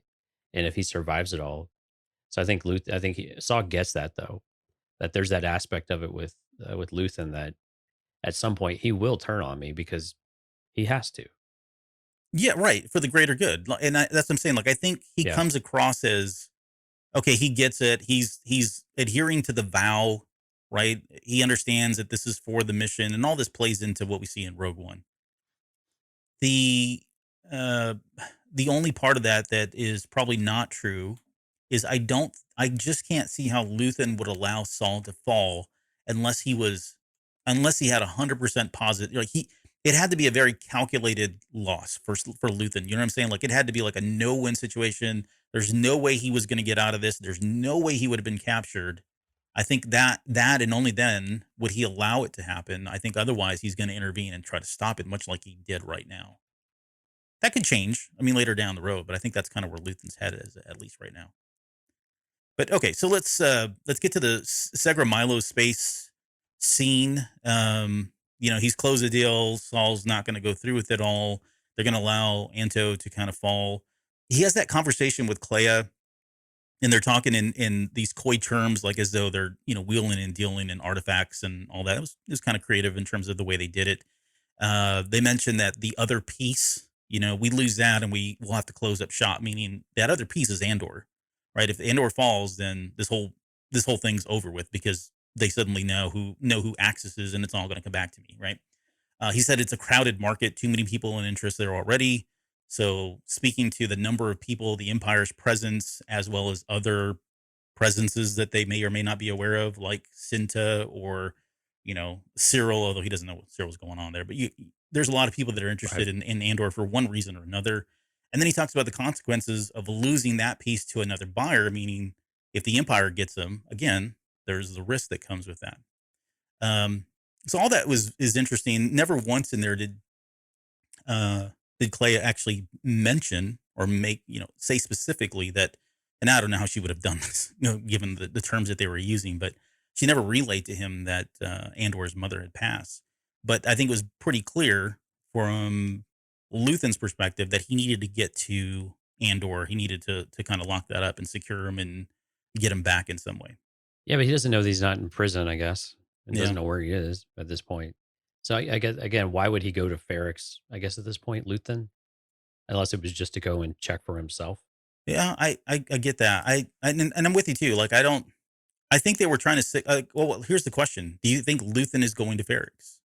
No, I don't think so. Okay. Well, yeah, there's a part of me that does because I still think he dies. But I mean, but why? I guess unless he just had a feeling and wanted to go there and look for himself what was going on. But again, he pointed out pretty clearly that there's just there's too much going on at Ferrix for him to show up. You talk about putting yourself at risk. I mean, you just step into the lion's den at that point. You might as well just go down to go to Coruscant and start walking around and parading yourself around the Senate chambers or something like that, Yeah. and touting who you are. But hanging out with Mon Mothma. So I don't know that he has a reason. But again, Luthen's not always thinking really clearly when it comes to Cassian Andor, though. And I think right now we're actually a little bit unclear about how he feels about Andor because we know that Clea thinks he's a problem that needs to be just eliminated and taken off the board. But, Luthen has a bit invested in him, maybe not financially or time wise, but he definitely has a lot of commitment in Andor and belief in there. And so he has that kind of personal investment in him for some reason. And so that could be a reason enough to go there and figure it out. Again, he's got sources everywhere too, so that he would learn that his mother passed away. It isn't beyond the realm of possibility either, and would make sense that he would find that information out one way or another. Yeah. I mean, I think Clea has to tell. Like I mean, I get it. This is what I was struggling with. Is like I think he's going there based on the conversation, but I still don't really get what the motivation is, other than he has just been out there for now. What? How long has it been? 45 days, or I don't know. Somewhere around. It hasn't been that long. Longer than that, probably. But he's been out there in the wild for some time, and they don't know where he's at, right? Because that's what Cinta's doing. She's supposed to be, staking Yeah. out Marva's location. So, in his regard, he's just a risk that he has no control over. He has no idea where he's at. So until Clea tells him, I can't see why he wouldn't go. Why he would go to Ferrix? Well, and again, we revisit this conversation real quick just to see if perspectives have changed. Who sent Cinta? Yeah. So Did yeah, it was does Clea. Luthen know? Yeah, does Luthen know that Cinta was put on this mission Hmm. because she's there to kill Cassian Andor? There's Right. no capture. There's no recon. Her job is to that Clea gave her mission wise is to eliminate him. And so I'm assuming that Luthen does not know that part of the plan and hasn't asked what Cinta is up to. At least that's kind of the impression I'm given. Is that where you're at too, or Yeah. Well, so following that too, I think what I think is the logical conclusion. I would expect Clea not to tell Luthen, because if she tells Luthen, then he's gonna swoop in, save him, and that risk is still out there, which she's not happy with, right? If she says nothing, then oh shoot, I don't know. This is good writing because now yeah?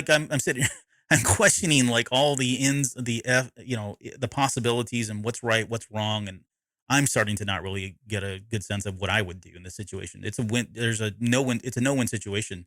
Because if she doesn't, then Andor, well, no. Okay, so here's where I would go. If she says nothing, Andor shows up in her mind. Andor shows up to Ferrix and to kills him. Story's over. I think that's what she's banking on, Right. right? But if she tells him, then he's going to swoop in and one, probably save him, but two, maybe find out that Clea had sent to kill him. Which how would he feel about that? Knowing what we know, how he feels about Andor. Now he sought him out personally, and that's not going to go well with him. So Right. Clea's playing all kinds of crap here in this She's situation. she's playing an interesting game. It's they're all on the same side. We think it seems like they all are, but the paths they're willing to take are not always the same ones. Yeah. Well, I would hope I would like to see Luthen go to Ferrix just personally. I know that's selfish. I don't. I mean, his story just kind of ends. If we don't, I Yeah, I don't know that mean, we see him. and that's the hard part when he makes his escape. I mean, now he's had a run in with the Empire directly. Hmm. His ship presumably would be scanned and logged, even though he had a fake transcoder, number or ID. Still, they would have taken a snapshot of it and it would be reported. And they're going to an Imperial installation in Ferrix, right? So, yeah, he could probably get in a bit undetected and land and do what he's done before. But Yeah.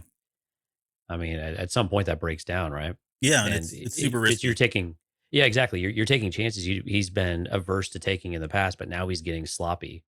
And I think this is the trend. But again, is he being sloppy because of Andor, which is of course Clea's whole perspective anyway? I think she's protecting him by trying to take out Cassian and make sure that that's not a distraction for him going forward. I just want to go to the comments quickly. Sorry, I know we haven't been intentionally dismissing the comments. It's just there's been we've got a lot to talk about here. But Dale said I can see the imps leaving as Cyril shows up. Cinta might leave as well. Vel will show up expecting to see Cinta. She'll find Cassian and end up helping him escape. So that's another possibility I'd not considered. Yeah, I don't know that the Imperials will leave because I mean they've been ramping up this entire time and they're asserting their influence on this backwater planet. So that would be it would be interesting why they would leave. Yeah, I mean, they're not leaving until they have Cassian Andor. I mean, right. Dedra's Yeah. going to see to that at this point. That's Well, until why, they have access. Yeah, until yeah, they have or access access. really. Yeah, Hmm. yeah. Yep. Or, one leads to the other. So I don't think they're leaving now. In this scene, this is when we get the disruption in communication, which can only mean one thing: invasion. Invasion. Um, but yeah, so we get his communications interrupted. This whole conversation that he's having with Clea, and we get this guy Elk. I didn't get the chance to look at his in the credits. I didn't see if they listed his rank, and I didn't look at the insignia. But whatever uh, he is on this. What was it the arrestor cruiser, the Cantwell class? And so we'd be remiss by not mentioning that this is the original design for the Star Destroyer. For Yep. anybody that doesn't know, this was created by what was his first name? Was it uh, Ed. Ed Cantwell? Yeah, I think it's Ed Cantwell. I Yep. always I only knew it ever as Cantwell, honestly. But Ed Hmm. Cantwell is the one that came up with the design of this ship originally, concept art, along with what was it like the X-wing, the Hmm. Y-wing. Many of the ships that we see in Star Wars all originated with this gentleman's design. He just passed away this year too, earlier in the year. But I know this particular ship was seen in was it Solo? It was in a cutscene or a deleted scene in Solo. They had used it. It was in the background. You could see it. It never made it on, but this was the official like first appearance debut of the original Star Destroyer type Colin. design. I'm sorry, Colin Cantwell. Colin Cantwell. Thank you. Yeah, my apologies. Yeah. Okay, no, you're good. You're good. You at least took a shot at it. I think I'm thinking of Ed, the digital designer, who's got a somewhat similar name. But no, that was cool. And the fact that it had these, they called it the Arrestor Cruiser, and they called it a Cantwell class. So paying homage and tribute to him in the episode directly and canonically is pretty dang freaking sweet. But it is kind of cool. I mean, you can see the original design. I mean, you think about the opening scene of A New Hope and that Star Destroyer you come in, and we never really see the tractor beam. It's just kind of there, which I think is part of the wizardry of Lucas and the fact they didn't have a budget. But Hmm. you see this design with these satellite dishes or whatever they are on the front, and you can kind of see where that is what's pulling him in, and that's exactly how they use it in this particular case. Pretty clever how he got out of it, though. I like that he Oh, so had them up. Yeah. tell me Go your ahead. theory on this, because I have I have in my own head this like scientific way of how this all worked based on what he was saying, but I don't know if I'm right or wrong. I don't know if anybody's actually really kind of broken this down. Well, the way I took it though is, yeah, he was up in the power on his ship, and his ships clearly got more power than what the Empire expected, right? Because there was Yeah. this jolt when he did fire up the Yes. engines, but That was I think awesome. that was the intent, right? They focus more power on them because he's getting the readout from the Fondor as well as about what they're tracking, which tractor beam they're locking on and which phase it is, or whatever the term was. Yeah. And I think that was to increase potential velocity of the countermeasures he was going to release behind him, Yes. so that they did hit with a lot more impact and a lot more damage, right? Yes. Because if it was just to keep something in place, you don't have to pull very hard on something like that. Now, science and everything notwithstanding, because a lot of this stuff doesn't really work this way, because you have to basically create artificial gravity in order for these things to actually work. But you know, you'd have velocity to do this type of thing. But with the ship and with the power, and you could even say the thrusters maybe were creating some thrust behind them as well. It Mhm. made for a very effective, and I like it though. It was clever. It's like using space junk, but whatever countermeasures are. I don't know who has metal countermeasures in a starship, but okay, Star Wars. Yeah, I don't. I mean the science of it is. Or, I mean, the science really is not important, although it makes for a good discussion and conversation. But that's how I interpret it. He overcompensated the pull, right, by Hmm. increasing the thruster velocity, which I love the fact that it tugged on that ship, because Hmm. it just speaks to this ship is freaking awesome. It's got so many cool Right. things on it, and it's got so many. It's so clever in terms of what it can do, right? But he accelerates. So then the Empire, as a reaction, has to overcompensate the amount of pull of whatever that Right. is with the tractor beam. And then I'm thinking in the right moment, right when those two converge, is when he releases those missiles so that it pulls the missiles in, and Hmm. or whatever that the debris. Maybe they're mines. Maybe they're like a Projectiles at the end of the day, whatever they were. whatever it is, but it pulls it into the dish and disrupts the tractor beam altogether. So so on paper and visually, I think it works really well. I think like you're right. If we get into it, then you might as well just tear apart everything else about Star Wars, which we're not going to do because there's so many things that we just have to accept as Star Wars science, and it looks Right. visually cool, and that ship is a badass ship because it was able to do that. And it was cool. Um, It was different than like just shooting at it, right? I mean, I guess yeah, technically you could have shot at it, but would they have been as effective because you can enemy shots off or whatever it might be? Why he chose that over the other one, or maybe if you pop your turret out, it gets ripped off. I don't know. Star Wars is crazy sometimes. it is kind of crazy. But then on top of that, I mean, we get this whole, where he's like, "Where am I? Where's my wings?" Now, the fact that they released three Tie Fighters makes sense. What in the world are they doing launching a B wing or a bomber? A Like, I tie don't. bomber. Yeah, Yeah, I don't know. No, that was even funnier though. That was the first one he took out, which again was the head scratcher of why am I taking out these? No, it's usually the most heavily armored, but sure, it's the slowest one in the fleet. It's meant for bombing stationary targets on on the ground. on the ground or a surface of some sort.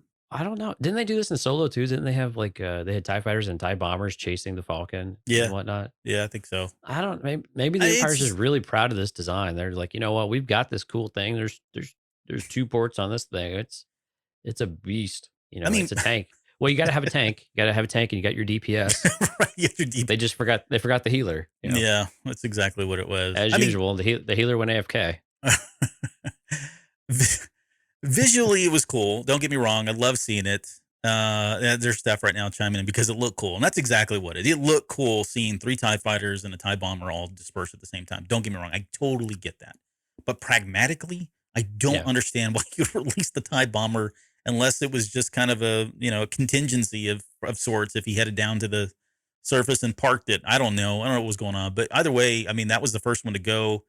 Um, the targeting system I thought was pretty awesome. It was kind of like Yeah. it looked like a tricked out, upgraded version of the one that we had in the Falcon, like a more modern UI, which would make sense given even though this takes place before that, the Fondor has some pretty advanced technology in it. So I think that all pretty much made sense for me.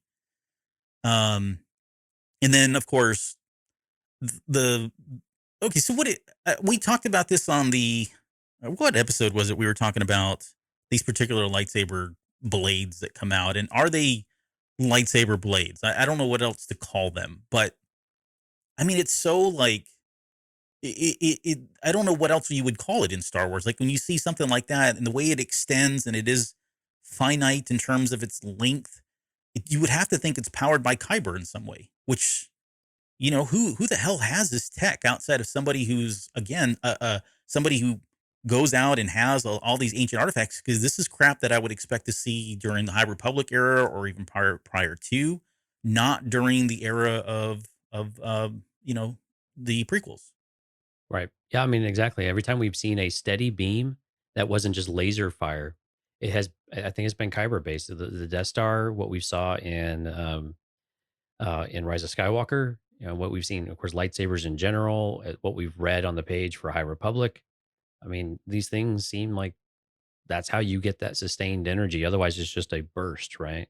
Mm-hmm. And the only way you can do that is to channel something through, a focusing crystal and a power crystal to get that kind of power. And for that kind of destructive ability, it sure seems it. But I mean, then again, why is it red? Did he go bleed it? And why do you have two of them? And they're very large. I mean, there's a lot of questions that go with all Yeah. of that. Of Right. if it was Kyber, it was okay. Is this a different type of Kyber?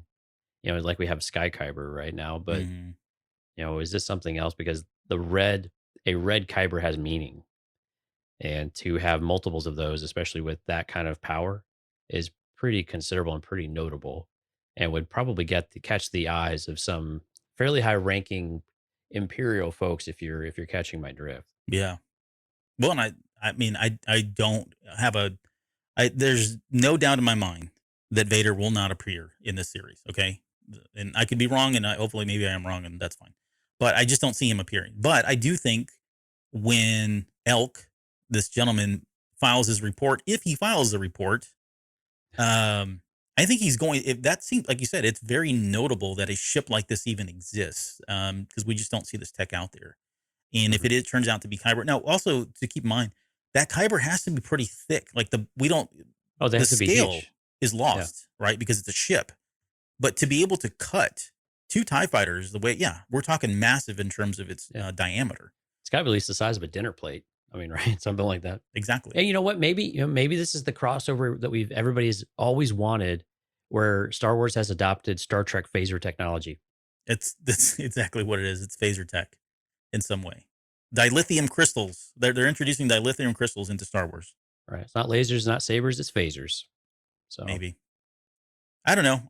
Gene Roddenberry is rolling over his grave. Yeah, so are a lot of our fans and listeners right now. Um, but yeah, I don't know. So this is when I see this stuff again, it just kind of goes back to what I was saying. If he's not, I'm not saying he's a Jedi, but he definitely. I love this. I love the idea of a character being out there that has access to this old tech, all this really super ancient tech, and as well as the more modern tech. Right? He's just a Right. really different breed of character that we've never had. If that turns out to be the case, and I don't. And again, I don't want him to invoke Jedi or the Force or any of that stuff, but just somebody who's a normal person is almost like the Batman. Like he's the Star Wars That's actually Batman, where he's got a ton of money. yeah.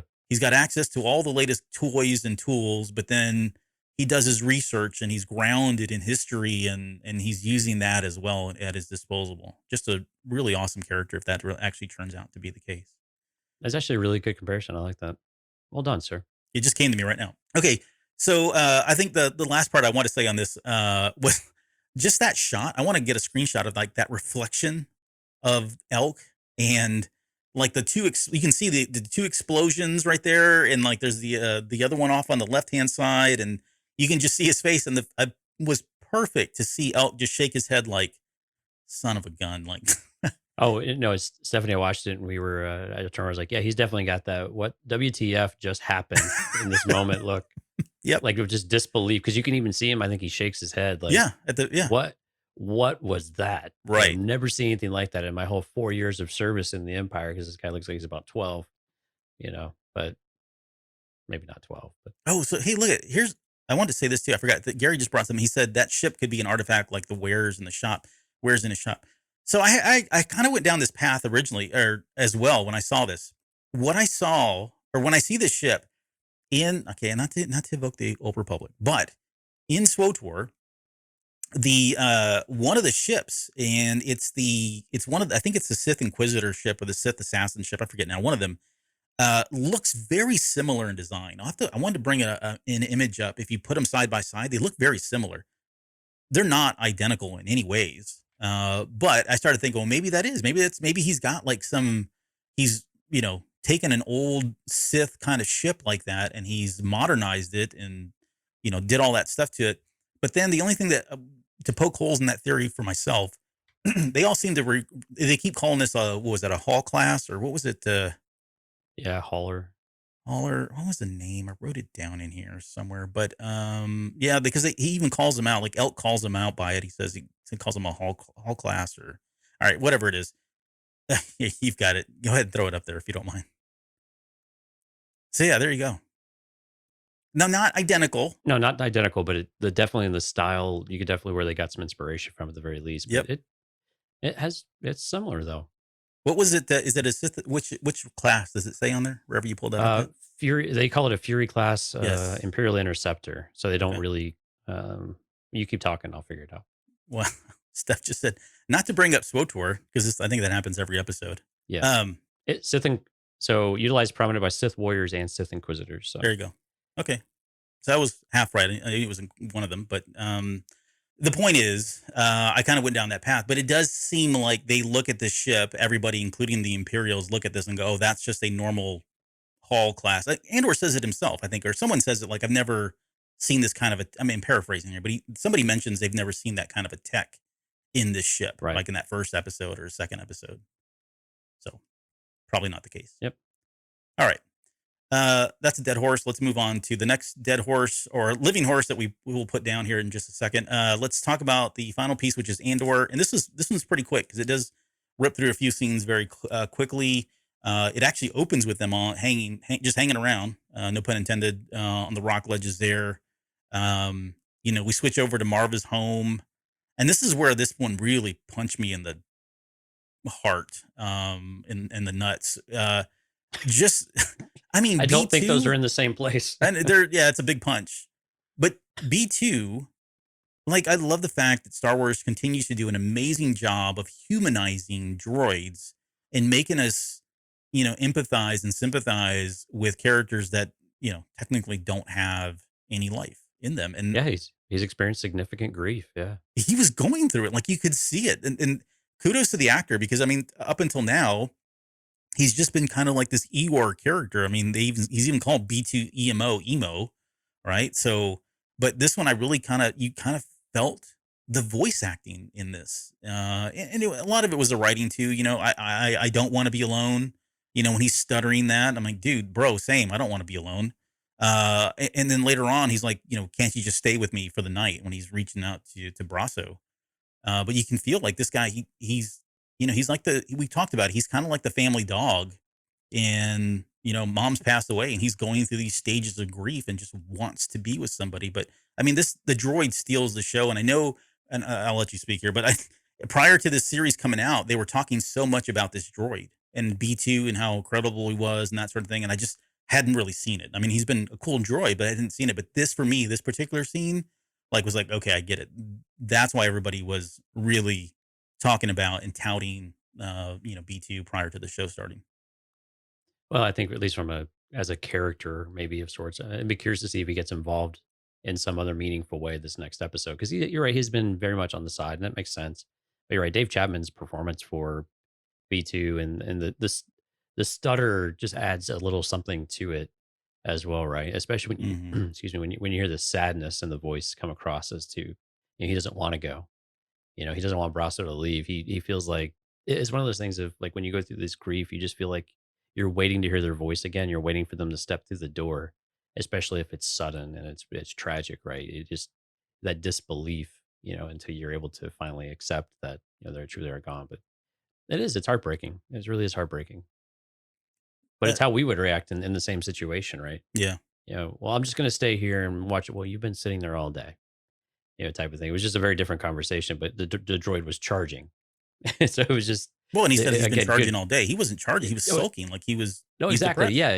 Yeah. He's just depressed. Yeah. I mean, but you can correlate those conversations to things that we would have if someone were to come over and say, "Well, no, I'm just going to stay here and rest, and do this or that." Well, no, you've been doing it all day. It's time to get some sunshine. Right. Let's get out and about a little bit. Yeah, the lights are out, the covers are, the blinds are pulled, the curtains are pulled, or sitting in darkness and moping around. And then he, once he says he'll stay, like he pops out of that charger and like runs immediately over to Brasso, Yeah. because he Yeah, knows the he's got equivalent somebody of a to be with droid that hug. night. Right, big ol' hug. I did enjoy the eyeball thing, like Hmm. when they showed, it opens with that eye, like through the lens, almost through the eye of him, which I thought was interesting because it did look I human think at it's one point. I well, I think the actual opening shot is through the cup, not through his eye, but I think it was actually through the cup The cup because it of was what? watery. It was like there was a cup of water or something or a liquid Oh, on top really? of him. Okay, I have Yeah, to I go think back and so. watch that. I missed that then. Because at first Yes. I thought it was Marva, like we were hearing Marva's last or seeing through Marva's eyes closed, right, in her final moments. But then it cuts to B2 and I thought, "Oh, okay, well maybe this Right. is just through his little optical receptor of some sort." Right. Yeah, I don't think so. I'm gonna pull it up here and we'll just Okay. take a quick peek while you're talking here. Um okay, so that was where were we at here? Oh, so I want to talk about Marva. Because then we haven't really I know you guys had a conversation when I bowed out. But the whether Marva's alive or was I think she's dead. I I I think very very interesting to think that she could be alive or it's being staged in some way. But you know they've been signaling this over the last couple episodes that something was happening to her. So I was just surprised that she passed in this particular manner. I thought we were going to see this on screen, but I do want to. I don't know if you pulled it up yet. I do want to get into some thoughts about where how her death can still impact Andor more than we've already seen, though. Okay. So in this scene, so this is where he starts to get a little like upset, and you Hmm. can see it's the actual liquid in the glass going crazy, the cup. But Oh, it the does cup look on his like, head. yeah, on his head. But it did look like it was because I kept lingering it on this shot right here, right? Yeah, yeah, yeah, And it did look, it was very fuzzy. It almost looked like an iris, right? yeah. Of what you It would looked see like in your eye. eyelashes kind of covering too, like It when you did, close your eyes.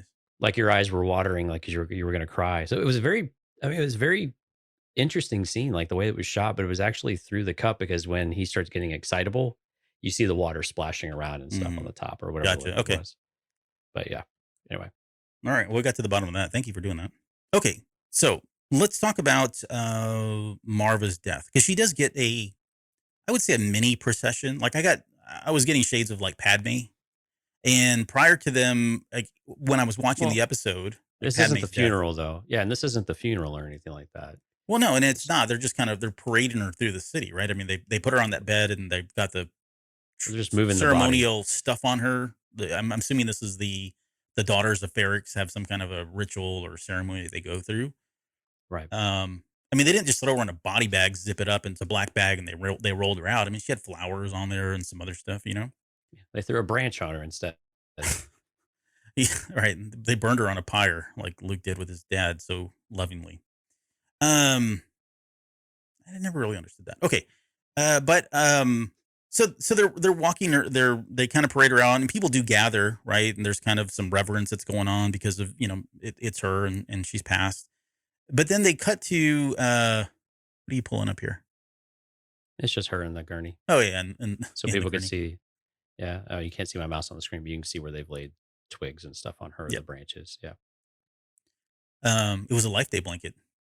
Um, I'm not acknowledging that comment. okay. So where when I first saw the scene, I thought, oh, okay, so maybe they've got like she said they've got like 2 days. Dedra says they tell Dedra they've got 2 days to kind of mourn her loss or whatever before, which I think is what the way I understood is before they make her a brick, which we'll have Yeah. another conversation about. But I thought, well, maybe what would happen then is okay, assuming that her body is still intact and she's not been turned into a brick. Uh, there, there's some scene in this next episode where they're parading her through the city and everybody's kind of coming together and there's a moment there where something could happen that sets off Cassian Andor, right? Because they're allowing this to happen only to snuff him out, right? But if things go south, like if once they identify him or whatever, and they call the procession off, or something happens, or they're somehow somebody's disrespectful to her during all this, I can see where a riot would suddenly start. Right, this insurrection suddenly kind of manifests there. And God forbid, I mean, this sounds horrible, and I hate to say this, I'm blaming it on the hat again, so I apologize, Lauren. Just cover your ears.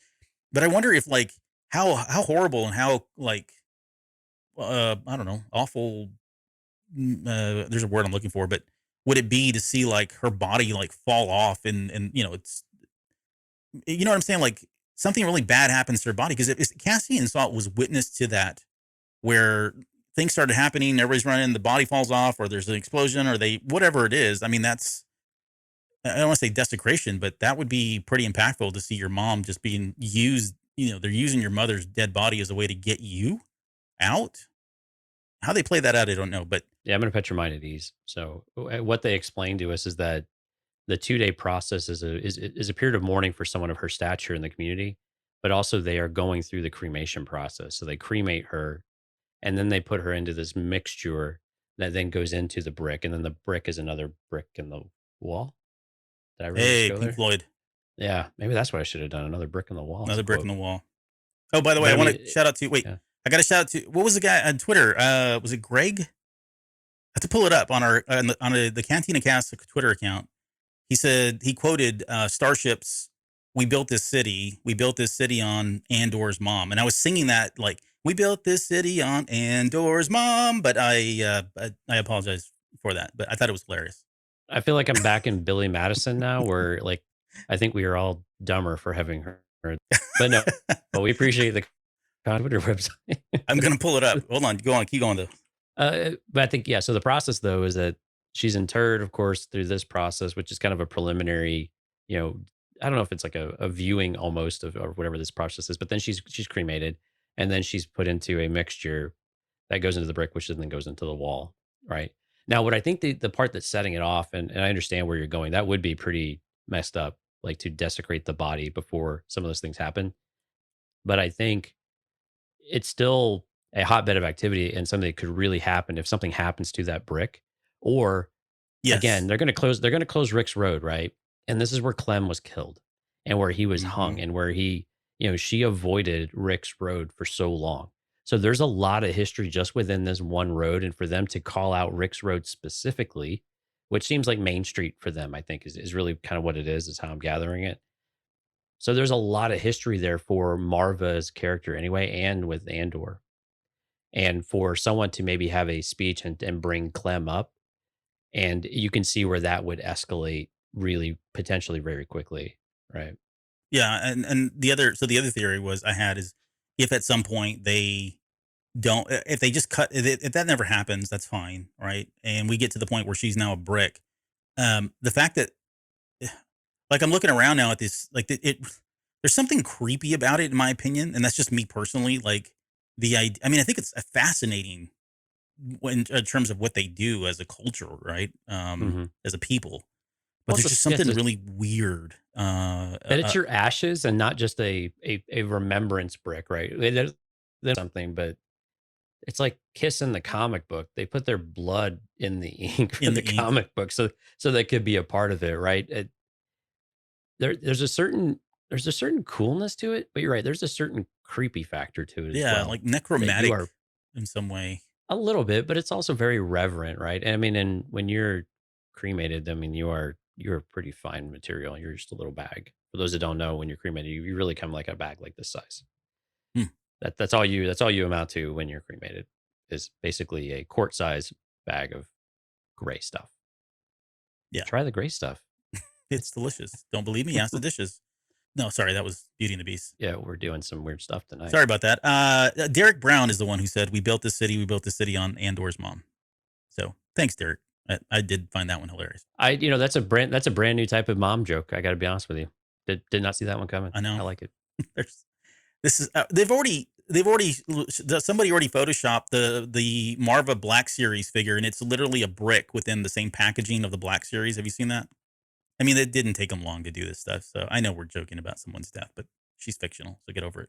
But going back to the brick piece of it, like I went back and watched some of the other scenes now, like the first couple 3 episodes, because I'm thinking, wow, like, how many dead people are in these buildings, and like, what's that process like? Like, where do you get to pick the building? Is there just a building where all the bricks are? Do they just keep adding to it? There's that one scene where when Andor and them are escaping, I'm thinking now every time there's a like do they not tear this stuff down? Like my mind went a ton of places, but the point of that was at some point, yes, you're right. Like if they start desecrating, they start if even if it's an explosion or if it's minor or something and they hit one of these walls or buildings, like it's such a hotbed, like you said, it's going to trigger somebody that there's going to be an uprising. Things, the tension is so high right now that any one of these types of things is going to lead to some of the scenes that we've not seen yet, where we know the people are revolting at Ferrix. They've had enough of the Empire. I think the other interesting part is how many people knew what Marva was kind of getting herself into and was up to after the Aldani event. You know, how many people know that she branded herself as a rebel? I'm assuming probably many actually, because these communities seem really tight. They all seem to be in everyone's business in some form or fashion, Hmm. and none of them like the empire's presence, especially the amount of oppression and stuff that's going on right now. That's true. That's probably the case, and maybe they allowed Marva to have her. It's so similar. Like Marva in that situation is similar to in a lot of ways, to similar where Cassian was in the prison, which is similar to where uh, Mon Mothma is currently in the Senate. Right, there are distractions. How much do they allow them to continue doing?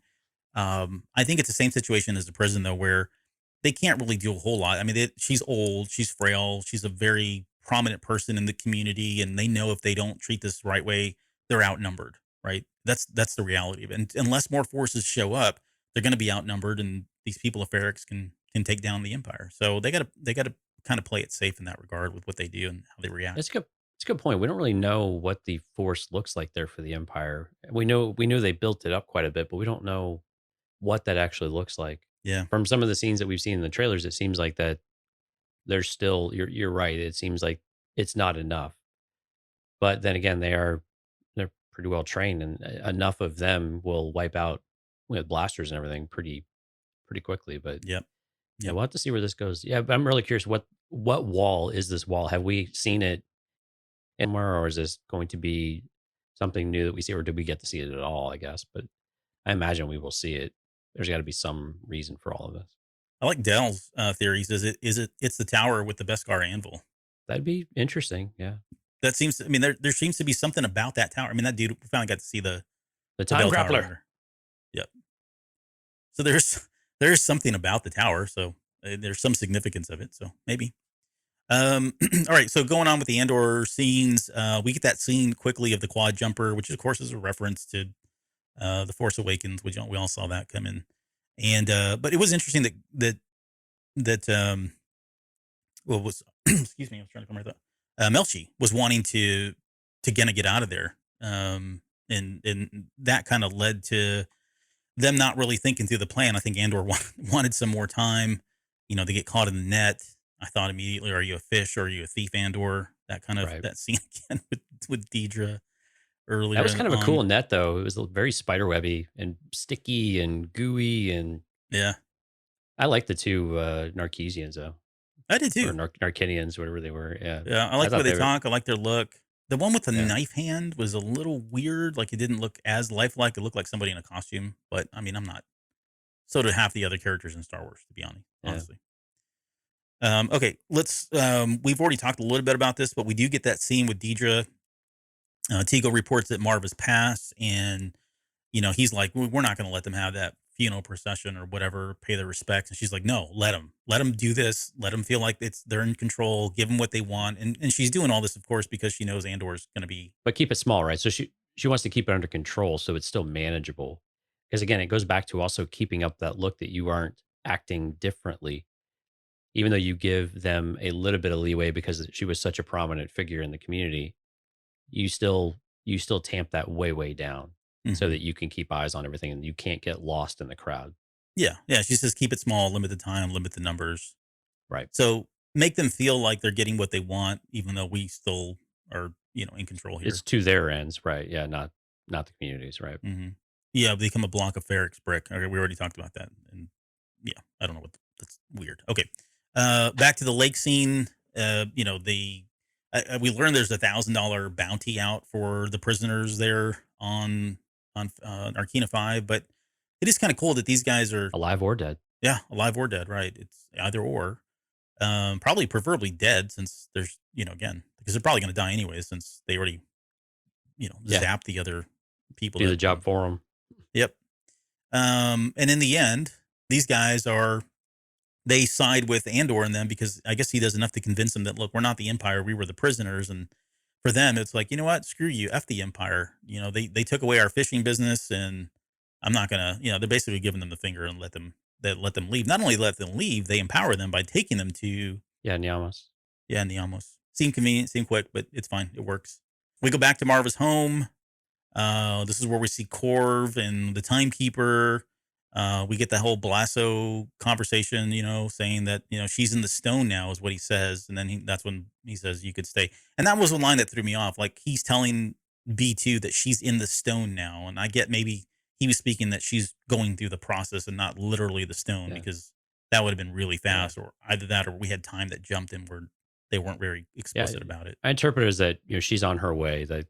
That's, I mean, because I think he even said that she's on. Did he say that specifically? She's on her way I or don't something like remember that. if that was said or not, but it's not Yeah. important. I get it though. Okay. So as we discussed in the last episode, with Bix, man, she's, not doing well. Like, this is exactly what we talked about in the Patreon episode, when Andrea was talking about her character, and that she was kind of more like a child now. She used to be in control. She was an adult. And by the time we see her, she wanted to play this part as though she was incapable of taking care of herself. I mean, she couldn't even walk to wherever it was they were going to take her to try to identify Axis. Um, and they got, I mean, it almost feels like they did too much. Like, they went too far. Gorsh did went too far. Like, they're not, I don't know if she ever does confirm that that's not Axis, that's not Luthen. We don't ever know, because it just that shot holds on her face. And she's a vegetable in a lot of ways. I hate to say that, use that term, but that's exactly what they did. I mean, they've given her a lobotomy of sorts, through just this kind of psychological audio torture that they did. It's incredible. I mean, and you don't even recognize her, and that's why I used the image for the title card was her with the shadow, right? You just have the shadow, the darkness around her.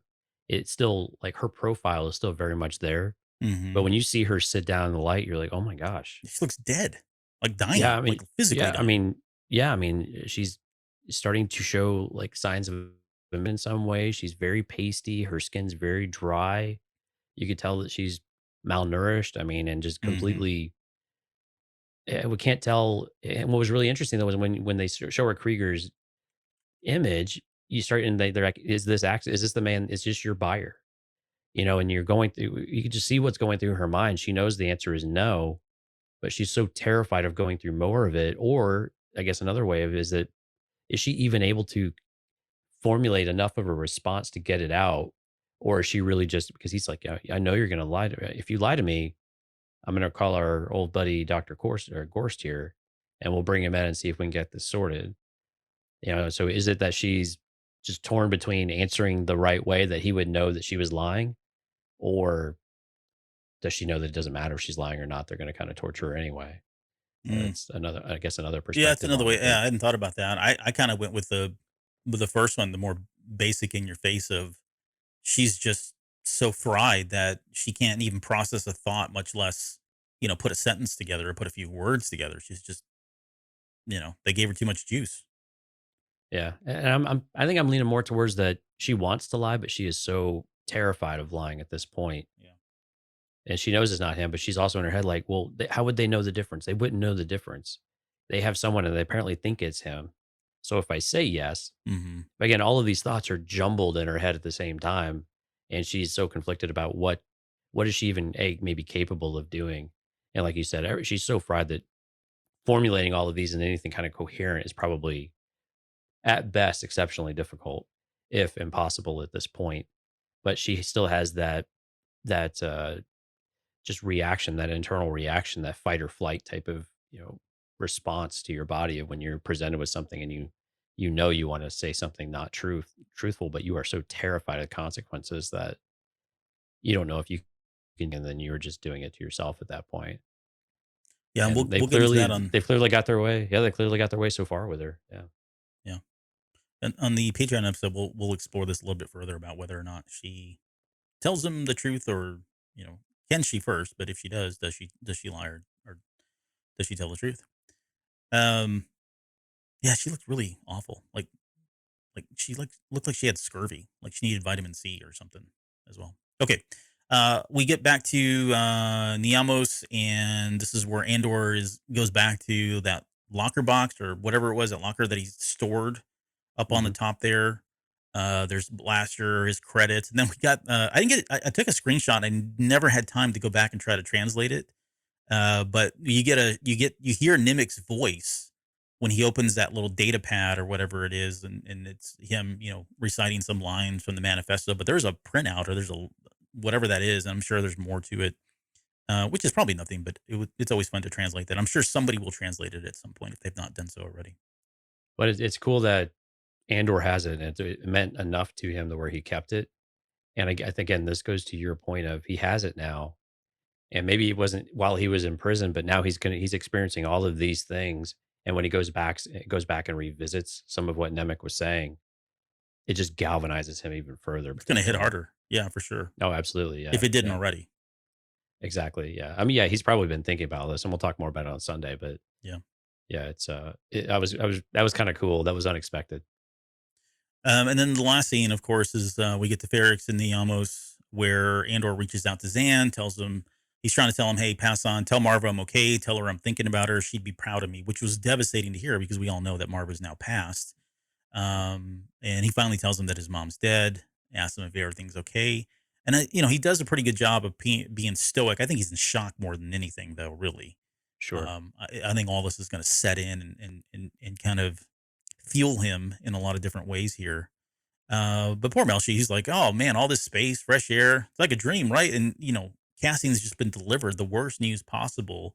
We talked about this again on the last Patreon episode too. It's just that feeling so hopeless about it now, right? That's going to creep in. Like, this was so unfair. Like, I could have been with her in her dying days, but I wasn't because of the oppression of the Empire and being wrongfully accused of something and being in prison, incarcerated, and what he went through there, the lives that were given up, all that's going to play into this. And so I think this is really going to put him in a bad position. And again, to make no mistake about it, he's going there.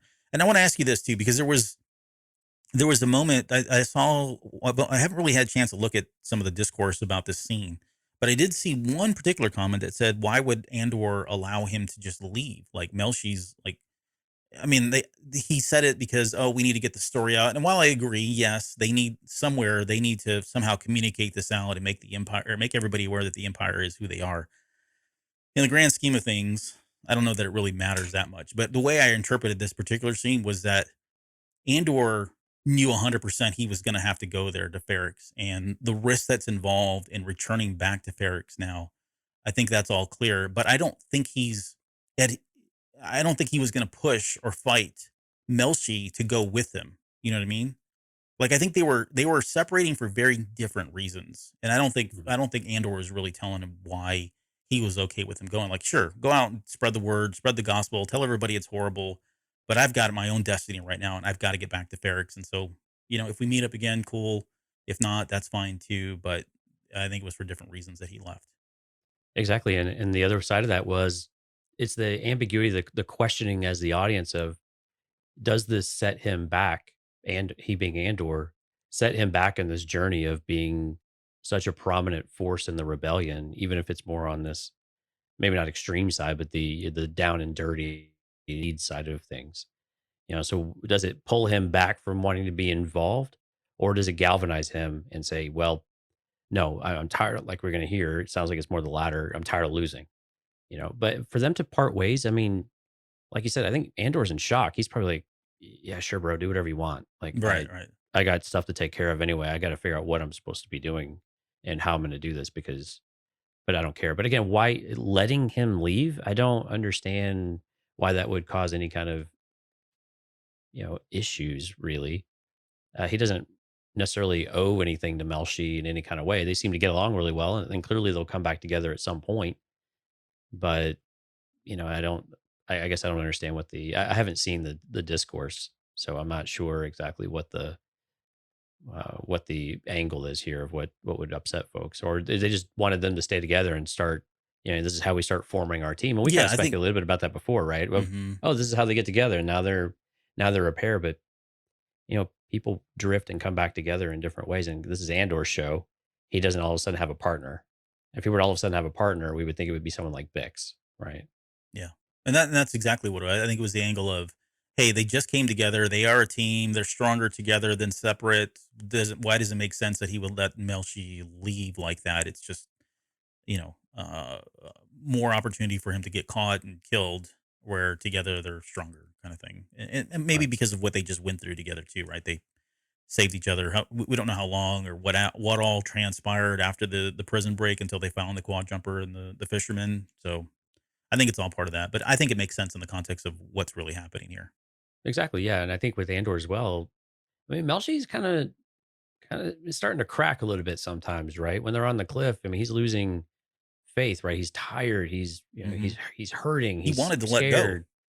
Yeah. I mean, yeah. He kept saying. I mean, he didn't want to, but he just didn't think he had it in him to continue on. right? Right. And so from Andor's perspective, Andor's trying to do the things to keep him motivated and keep him going, which is really great character moments for Andor to be able to see him continuing to do that. And then of course Mel, calm his mom, hey, just that they're leaving, and Andor's like, I got you, buddy. And so it was really great to see those leadership moments develop. But again, yeah, the shock that he's in, he doesn't have anything invested. Melshi's kind of I mean, he gets real excited and galvanized, but then he's also got these kind of weaker moments too. So Andor is probably just analyzing the situation in other ways as well. Of okay, well, he's a bit of a liability too. So I'll just kind of adopt that for now while I'm processing everything else. I don't need somebody else's stuff in my head while I'm going through my own thing. And Yep. he's always Yep. been a bit of a loner, right? And so that those behaviors still come back. And that was what I was trying to say before, that those things get revisited and those things pull you back into. You want to retreat back into yourself or retreat back into older habits. You know, Sometimes that happens, and so we'll have to see what he actually does if he allows himself to really fall into that trap when Hmm. it seems like eventually we know that's not going to be the case, but he still has some growth to go through. So Yeah. we have to let that happen naturally. He can't just be a champion all of a sudden and say, no, we're better together. Everyone do this. No, he's still learning. Yeah. Yeah, he's got some bigger priorities to tend to right now. Anyways.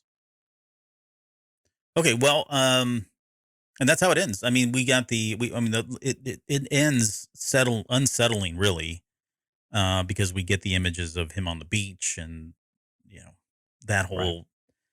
Yeah, it It was was difficult to very watch. reminiscent of Scarif, huh? Yeah, I mean, he's out there looking, and I mean, my God, this guy in beaches is just like, stay away from them, dude. Like, this is the worst thing you could do. Um, Yeah. Of course, now you go back and watch Rogue One, and you're like, wow, oh, he's recalling at least now. But yes, I like the way that they mirror each other, but they're not the same. yep, When he last was in that situation, he was alone. There was no one. He was, we'll just say, pushing someone or letting someone else go away where he could have had a friend or something like that. But then with Jen Urso later on, he's gone on a completely different journey. He's thinking about that, but he's also got someone there at his side saying that we did this as a team. We did this in a very different way. hmm, And recalling the last time he was in this type of scenario or feeling, it was very, very different, and again, welcoming that inner peace, if you will. yeah. No, that's exactly how I interpreted. In this moment, he probably needs someone, and it's not Melshi. I mean, they're not going to hug on the beach, Hmm. but he doesn't have anybody, and it's not like would never think to have anyone, even though he probably feels that way. And then when we get to Rogue One, of all the people, right? He has her, and he leans into that, and literally leans into that in a lot of different ways. So very, very Right. different, very powerful. I love this, and I mean, even just the sunset itself, it's almost like a carbon copy of exactly when the sun was setting, the clouds and the colorization that they used, and it was very cool. I really enjoyed that. But so yeah, that's how it ends. All roads lead to Ferrix. We'll get into a lot more of the speculation in terms of where we think this last episode is going to go when we get to the Patreon show. Not to plug that again, but Sunday night we'll be doing that 9 p.m. And then we'll also, I think there's only a couple scenes that we haven't seen yet. Like we did a show about midway through this season where we talked about all the shots that were shown in the trailers and TV clips that we were anticipating coming up in the last 6 episodes. And there's still a couple of them out there, but I think for the most part, everything's gone. Which is good. I mean, don't get me wrong. That means I'm sure they saved some of the best for last. So I have a feeling that we'll be surprised, but yeah, we'll hit more of that here in not too long from now. Fantastic. But yeah, I mean, 36-minute episode, and we went 2 hours and 13 minutes. So it's about right. Well, I mean, you were only here for about 45 minutes of it. That's true. Yeah, I was out for a good 10, 15 minutes of that. But you know who was here for the entire time was our amazing people tuning into the live stream here. Jonathan, Kathy, Lauren, Steph, Dale, Sky, Rob, Miss Sunflower, Derpy 501st, David Lozano, Katya, Susan Smith, David Rogers, Gary Smith. And we had a lot of people back in the background as well. Thank you all for coming out. If you're listening to the show, certainly recommend coming out to the live stream when you get an opportunity as well. With Andor, we're usually doing these on Thursdays, but you can go check that out at cantinacast.com/YouTube. And you can hit the subscribe and the little notification bell, and you'll get notified anytime we schedule the show and go live, usually around 9 p.m. Central on those dates. But of course, when we do the Patreon episode, you can still get notified the same way. And that is open to everyone. So even if you are not a Patreon, you can watch the live stream. But once it's over and we get it processed, it all goes into the vault. And that link is only shared on the Patreon website. And if you are curious about Patreon, cantinacast.com/Patreon, and see all of our offerings there. But thank you, everyone. Oh, and then there's Hard Counter sneaking in at the very end just to make sure his name. Yeah, just to make sure he got his name there. Yep. He is stealing Rob's thunder because that's usually what Rob is doing. Yeah. Oh, hi. I was lurking. Yes, you were lurking. Yes. I could see you back there, my friend. So yeah, a couple more days here. We'll do the Patreon show live. And then just a programming note. Don't forget for the finale, we are going to be doing that on that Wednesday night because of the Thanksgiving holiday here in the U.S. So mark your calendars.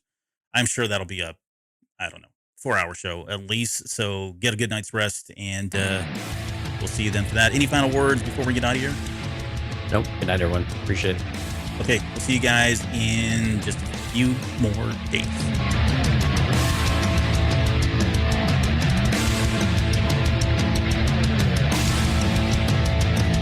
You're still listening? Wow, that's amazing. Well, I'm here to give you the disclaimer. Normally we do a big, long, drawn-out disclaimer thing saying what's what and who's what and all that other stuff, but I think you guys kind of know that Lucasfilm and Disney have no affiliation with us at all, and we have none with them. We talk about Star Wars, which is their property and all that other good, fun stuff, but I think you can tell which is our stuff and which is their stuff. If you can't, well, then send a lawyer to send an email to me, and I'll be glad to chat with them. Other than that, you know what's what, so that's your disclaimer.